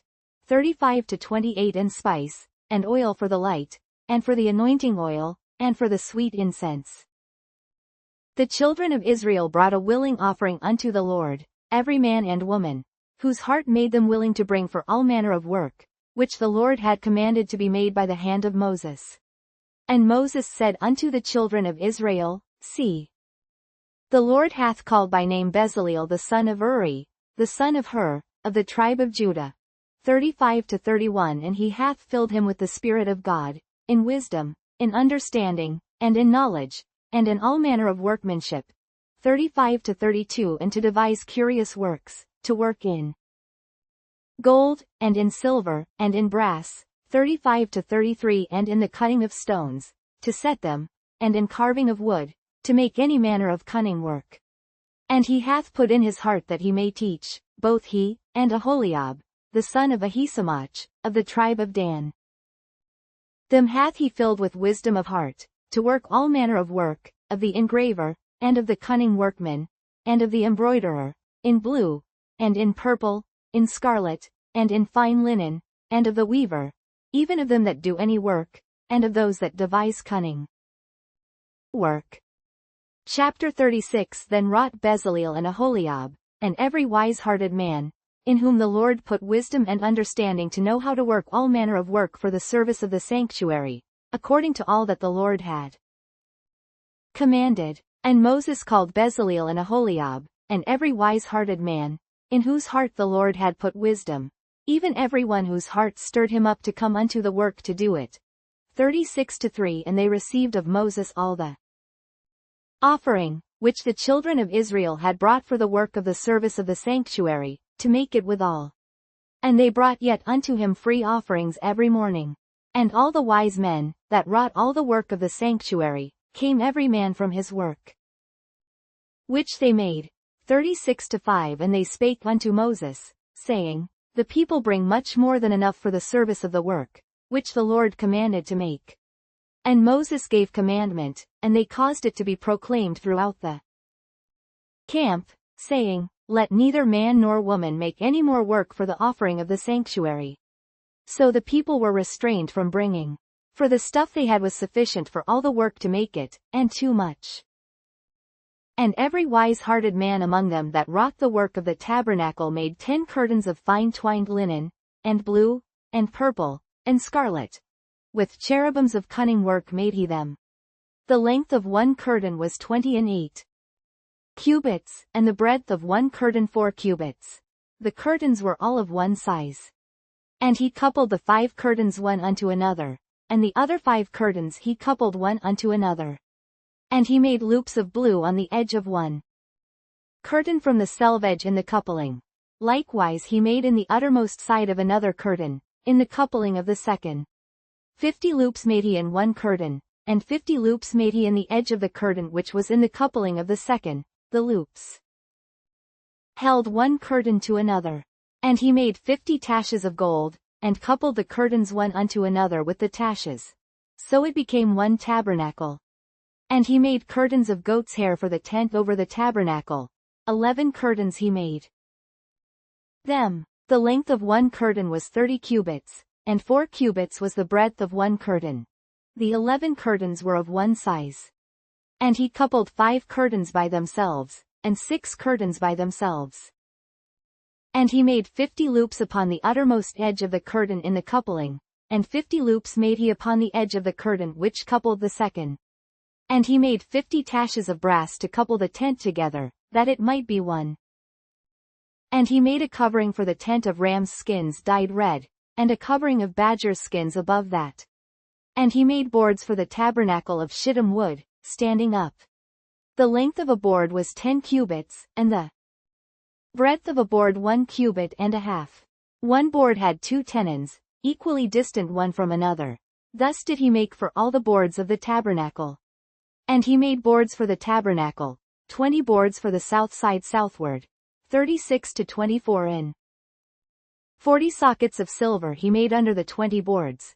2 sockets under one board for his 2 tenons, and 2 sockets under another board for his 2 tenons. And for the other side of the tabernacle, which is toward the north corner, he made 20 boards, 36-26 and their 40 sockets of silver. 2 sockets under one board, and 2 sockets under another board. And for the sides of the tabernacle westward he made 6 boards. And 2 boards made he for the corners of the tabernacle in the 2 sides. And they were coupled beneath, and coupled together at the head thereof, to one ring. Thus he did to both of them in both the corners. And there were 8 boards, and their sockets were 16 sockets of silver, under every board 2 sockets. And he made bars of shittim wood, 5 for the boards of the one side of the tabernacle, 36-32 and 5 bars for the boards of the other side of the tabernacle, and 5 bars for the boards of the tabernacle for the sides westward. And he made the middle bar to shoot through the boards from the one end to the other. And he overlaid the boards with gold, and made their rings of gold to be places for the bars, and overlaid the bars with gold. And he made a veil of blue, and purple, and scarlet, and fine twined linen. With cherubims made he it of cunning work. And he made thereunto 4 pillars of shittim wood, and overlaid them with gold. Their hooks were of gold. And he cast for them 4 sockets of silver. And he made an hanging for the tabernacle door of blue, and purple, and scarlet, and fine twined linen, of needlework. 36-38 and the 5 pillars of it with their hooks. And he overlaid their chapiters and their fillets with gold, but their 5 sockets were of brass. Chapter 37. And Bezaleel made the ark of shittim wood. 2 cubits and a half was the length of it, and a cubit and a half the breadth of it, and a cubit and a half the height of it. 37:2. And he overlaid it with pure gold within and without, and made a crown of gold to it round about. And he cast for it 4 rings of gold, to be set by the 4 corners of it, even 2 rings upon the one side of it, and 2 rings upon the other side of it. And he made staves of shittim wood, and overlaid them with gold. And he put the staves into the rings by the sides of the ark, to bear the ark. And he made the mercy seat of pure gold. 2 cubits and a half was the length thereof, and 1 cubit and a half the breadth thereof. And he made 2 cherubims of gold, beaten out of one piece made he them, on the 2 ends of the mercy seat. 37:8. 1 cherub on the end on this side, and another cherub on the other end on that side. Out of the mercy seat made he the cherubims on the 2 ends thereof. And the cherubims spread out their wings on high, and covered with their wings over the mercy seat, with their faces one to another. Even to the mercy seatward were the faces of the cherubims. And he made the table of shittim wood. 2 cubits was the length thereof, and a cubit the breadth thereof, and a cubit and a half the height thereof. 37:11. And he overlaid it with pure gold, and made thereunto a crown of gold round about. Also he made thereunto a border of an handbreadth round about, and made a crown of gold for the border thereof round about. And he cast for it 4 rings of gold, and put the rings upon the 4 corners that were in the 4 feet thereof. Over against the border were the rings, the places for the staves to bear the table. And he made the staves of shittim wood, and overlaid them with gold, to bear the table. And he made the vessels which were upon the table, his dishes, and his spoons, and his bowls, and his covers to cover withal, of pure gold. And he made the candlestick of pure gold. Of beaten work made he the candlestick, his shaft, and his branch, his bowls, his knops, and his flowers, were of the same. 37:18. And 6 branches going out of the sides thereof. 3 branches of the candlestick out of the one side thereof, and 3 branches of the candlestick out of the other side thereof. 37:19. 3 bowls made after the fashion of almonds in one branch, a knop and a flower. And 3 bowls made like almonds in another branch, a knop and a flower. So throughout the 6 branches going out of the candlestick. And in the candlestick were 4 bowls made like almonds, his knops, and his flowers. 37:21. And a knop under 2 branches of the same, and a knop under 2 branches of the same, and a knop under 2 branches of the same, according to the 6 branches going out of it. Their knops and their branches were of the same. All of it was one beaten work of pure gold. And he made his 7 lamps, and his snuffers, and his snuff dishes, of pure gold. Of a talent of pure gold made he it, and all the vessels thereof. And he made the incense altar of shittim wood. The length of it was a cubit, and the breadth of it a cubit. It was 4 square, and 2 cubits was the height of it. The horns thereof were of the same. And he overlaid it with pure gold, both the top of it, and the sides thereof round about, and the horns of it. Also he made unto it a crown of gold round about. And he made 2 rings of gold for it under the crown thereof, by the 2 corners of it, upon the 2 sides thereof, to be places for the staves to bear it withal. And he made the staves of shittim wood, and overlaid them with gold. And he made the holy anointing oil, and the pure incense of sweet spices, according to the work of the apothecary. Chapter 38. And he made the altar of burnt offering of shittim wood. 5 cubits was the length thereof, and 5 cubits the breadth thereof. It was 4 square, and 3 cubits the height thereof. And he made the horns thereof on the 4 corners of it. The horns thereof were of the same, and he overlaid it with brass. And he made all the vessels of the altar, the pots, and the shovels, and the basins, and the flesh hooks, and the firepans. All the vessels thereof made he of brass. And he made for the altar a brasen grate of network under the compass thereof beneath unto the midst of it. And he cast 4 rings for the 4 ends of the grate of brass, to be places for the staves. And he made the staves of shittim wood, and overlaid them with brass. And he put the staves into the rings on the sides of the altar, to bear it withal. He made the altar hollow with boards. And he made the laver of brass, and the foot of it of brass, of the looking glasses of the women. assembling, which assembled at the door of the tabernacle of the congregation. And he made the court. On the south side southward the hangings of the court were of fine twined linen, 100 cubits. 38 to 10 their pillars were 20, and their brazen sockets 20. The hooks of the pillars and their fillets were of silver. And for the north side the hangings were 100 cubits, their pillars were 20, and their sockets of brass 20. The hooks of the pillars and their fillets of silver. And for the west side were hangings of 50 cubits, their pillars 10, and their sockets 10. The hooks of the pillars and their fillets of silver. And for the east side eastward 50 cubits. The hangings of the one side of the gate were 15 cubits, their pillars 3, and their sockets 3. And for the other side of the court gate, on this hand and that hand, were hangings of 15 cubits, their pillars 3, and their sockets 3. All the hangings of the court round about were of fine twined linen, and the sockets for the pillars were of brass, the hooks of the pillars and their fillets of silver, and the overlaying of their chapiters of silver. And all the pillars of the court were filleted with silver. And the hanging for the gate of the court was needlework, of blue, and purple, and scarlet, and fine twined linen. And 20 cubits was the length, and the height in the breadth was 5 cubits, answerable to the hangings of the court.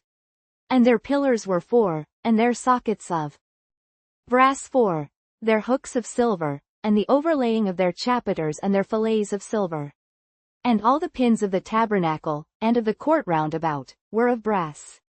This is the sum of the tabernacle, even of the tabernacle of testimony, as it was counted, according to the commandment of Moses, for the service of the Levites, by the hand of Ithamar, son to Aaron the priest. And Bezaleel the son of Uri, the son of Hur, of the tribe of Judah, made all that the Lord commanded Moses. And with him was Aholiab, son of Ahisamach, of the tribe of Dan, an engraver, and a cunning workman, and an embroiderer in blue, and in purple, and in scarlet, and fine linen. All the gold that was occupied for the work in all the work of the holy place, even the gold of the offering, was 29 talents, and 730 shekels, after the shekel of the sanctuary. And the silver of them that were numbered of the congregation was 100 talents, and 1,760 shekels, after the shekel of the sanctuary, 38 to 26 bekah for every man, that is, half a shekel, after the shekel of the sanctuary, for every one that went to be numbered, from 20 years old and upward, for 600,000 and 3,550 men.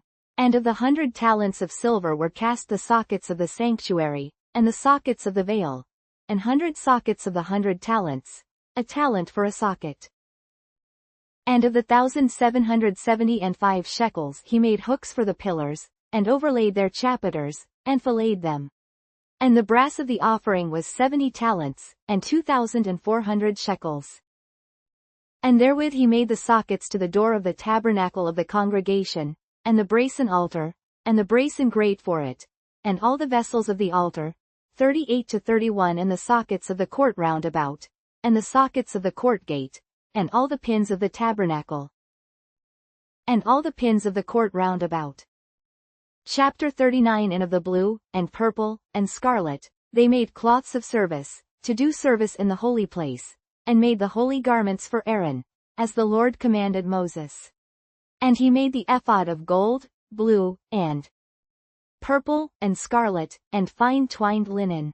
And they did beat the gold into thin plates, and cut it into wires, to work it in the blue, and in the purple, and in the scarlet, and in the fine linen, with cunning work. They made shoulder pieces for it, to couple it together. By the two edges was it coupled together.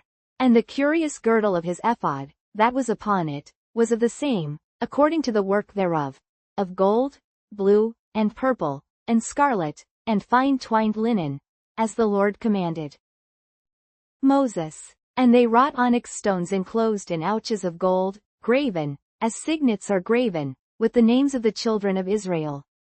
And he put them on the shoulders of the ephod, that they should be stones for a memorial to the children of Israel, as the Lord commanded Moses. And he made the breastplate of cunning work, like the work of the ephod, of gold, blue, and purple, and scarlet, and fine twined linen. It was foursquare, they made the breastplate. Double. A span was the length thereof, and a span the breadth thereof, being doubled. And they set in it 4 rows of stones. The first row was a sardius, a topaz, and a carbuncle. This was the first row. And the second row, an emerald, a sapphire, and a diamond. And the third row, a ligure, an agate, and an amethyst. And the fourth row, a beryl, an onyx, and a jasper. They were enclosed in ouches of gold in their enclosings. And the stones were according to the names of the children of Israel, 12, according to their names, like the engravings of a signet, every one with his name, according to the 12 tribes. And they made upon the breastplate chains at the ends, of wreathen work of pure gold. And they made 2 ouches of gold, and 2 gold rings, and put the 2 rings in the 2 ends of the breastplate. And they put the 2 wreathen chains of gold in the 2 rings on the ends of the breastplate. And the 2 ends of the 2 wreathen chains they fastened in the 2 ouches, and put them on the shoulder pieces of the ephod, before it. And they made 2 rings of gold, and put them on the 2 ends of the breastplate, upon the border of it, which was on the side of the ephod inward. And they made 2 other golden rings, and put them on the 2 sides of the ephod underneath, toward the forepart of it, over against the other coupling thereof, above the curious girdle of the ephod. And they did bind the breastplate by his rings unto the rings of the ephod with a lace of blue, that it might be above the curious girdle of the ephod, and that the breastplate might not be loosed from the ephod, as the Lord commanded Moses. And he made the robe of the ephod of woven work, all of blue. And there was an hole in the midst of the robe, as the hole of an habergeon, with a band round about the hole, that it should not rend. And they made upon the hems of the robe pomegranates of blue, and purple, and scarlet, and twined linen. And they made bells of pure gold, and put the bells between the pomegranates upon the hem of the robe, round about between the pomegranates, 39 to 26 a bell and a pomegranate, a bell and a pomegranate, round about the hem of the robe to minister in, as the Lord commanded Moses. And they made coats of fine linen of woven work for Aaron, and for his sons, 39 to 28 and a mitre of fine linen, and goodly bonnets of fine linen, and linen breeches of fine twined linen, 39 to 29 and a girdle of fine twined linen, and blue, and purple, and scarlet, of needlework, as the Lord commanded Moses. And they made the plate of the holy crown of pure gold, and wrote upon it a writing, like to the engravings of a signet, holiness to the Lord. And they tied unto it a lace of blue, to fasten it on high upon the mitre, as the Lord commanded Moses. Thus was all the work of the tabernacle of the tent of the congregation finished, and the children of Israel did according to all that the Lord commanded Moses, so did they. And they brought the tabernacle unto Moses, the tent, and all his furniture, his taches, his boards, his bars, and his pillars, and his sockets, 39 to 34 and the covering of ram's skins dyed red, and the covering of badger's skins, and the veil of the covering, 39 to 35 the ark of the testimony, and the staves thereof, and the mercy seat, the table, and all the vessels thereof, and the shewbread, 39 to 37 the pure candlestick, with the lamps thereof, even with the lamps to be set in order, and all the vessels thereof, and the oil for light, and the golden altar, and the anointing oil, and the sweet incense, and the hanging for the tabernacle door, 39 to 39 the brazen altar, and his grate of brass, his staves, and all his vessels, the laver and his foot, 39 to 40 the hangings of the court, his pillars, and his sockets, and the hanging for the court gate, his cords, and his pins, and all the vessels of the service of the tabernacle, for the tent of the congregation, 39 to 41 the cloths of service to do service in the holy place, and the holy garments for Aaron the priest, and his sons' garments, to minister in the priest's office. According to all that the Lord commanded Moses, so the children of Israel made all the work. And Moses did look upon all the work, and, behold, They had done it as the Lord had commanded, even so had they done it. And Moses blessed them. Chapter 40 And the Lord spake unto Moses, saying, 42 On the first day of the first month shalt thou set up the tabernacle of the tent of the congregation. And thou shalt put therein the ark of the testimony, and cover the ark with the veil. And thou shalt bring in the table, and set in order the things that are to be set in order upon it. And thou shalt bring in the candlestick, and light the lamps thereof. And thou shalt set the altar of gold for the incense before the ark of the testimony, and put the hanging of the door to the tabernacle. And thou shalt set the altar of the burnt offering before the door of the tabernacle of the tent of the congregation. And thou shalt set the laver between the tent of the congregation and the altar, and shalt put water therein. And thou shalt set up the court round about, and hang up the hanging at the court gate. And thou shalt take the anointing oil, and anoint the tabernacle, and all that is therein, and shalt hallow it, and all the vessels thereof, and it shall be holy. And thou shalt anoint the altar of the burnt offering, and all his vessels, and sanctify the altar, and it shall be an altar most holy. And thou shalt anoint the laver and his foot, and sanctify it. And thou shalt bring Aaron and his sons unto the door of the tabernacle of the congregation, and wash them with water. And thou shalt put upon Aaron the holy garments, and anoint him, and sanctify him, that he may minister unto me in the priest's office. And thou shalt bring his sons, and clothe them with coats. 40-15 And thou shalt anoint them, as thou didst anoint their father, that they may minister unto me in the priest's office. For their anointing shall surely be an everlasting priesthood throughout their generations. Thus did Moses. According to all that the Lord commanded him, so did he. And it came to pass in the first month in the second year, on the first day of the month, that the tabernacle was reared up. And Moses reared up the tabernacle, and fastened his sockets, and set up the boards thereof, and put in the bars thereof, and reared up his pillars. And he spread abroad the tent over the tabernacle, and put the covering of the tent above upon it, as the Lord commanded Moses. And he took and put the testimony into the ark, and set the staves on the ark, and put the mercy seat above upon the ark. 40-21 And he brought the ark into the tabernacle, and set up the veil of the covering, and covered the ark of the testimony, as the Lord commanded Moses. And he put the table in the tent of the congregation, upon the side of the tabernacle northward, without the veil. And he set the bread in order upon it before the Lord, as the Lord had commanded Moses. And he put the candlestick in the tent of the congregation, over against the table, on the side of the tabernacle southward. And he lighted the lamps before the Lord, as the Lord commanded Moses. And he put the golden altar in the tent of the congregation before the veil. 40-27 And he burnt sweet incense thereon, as the Lord commanded Moses. And he set up the hanging at the door of the tabernacle. And he put the altar of burnt offering by the door of the tabernacle of the tent of the congregation, and offered upon it the burnt offering and the meat offering, as the Lord commanded Moses. And he set the laver between the tent of the congregation and the altar, and put water there, to wash withal. And Moses and Aaron and his sons washed their hands and their feet thereat. 40-32 When they went into the tent of the congregation, and when they came near unto the altar, they washed, as the Lord commanded Moses. And he reared up the court round about the tabernacle and the altar, and set up the hanging of the court gate. So Moses finished the work. Then a cloud covered the tent of the congregation, and the glory of the Lord filled the tabernacle.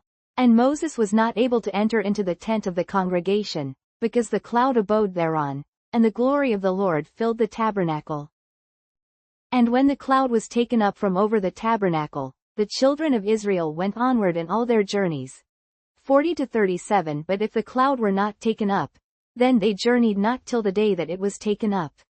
For the cloud of the Lord was upon the tabernacle by day, and fire was on it by night, in the sight of all the house of Israel, throughout all their journeys.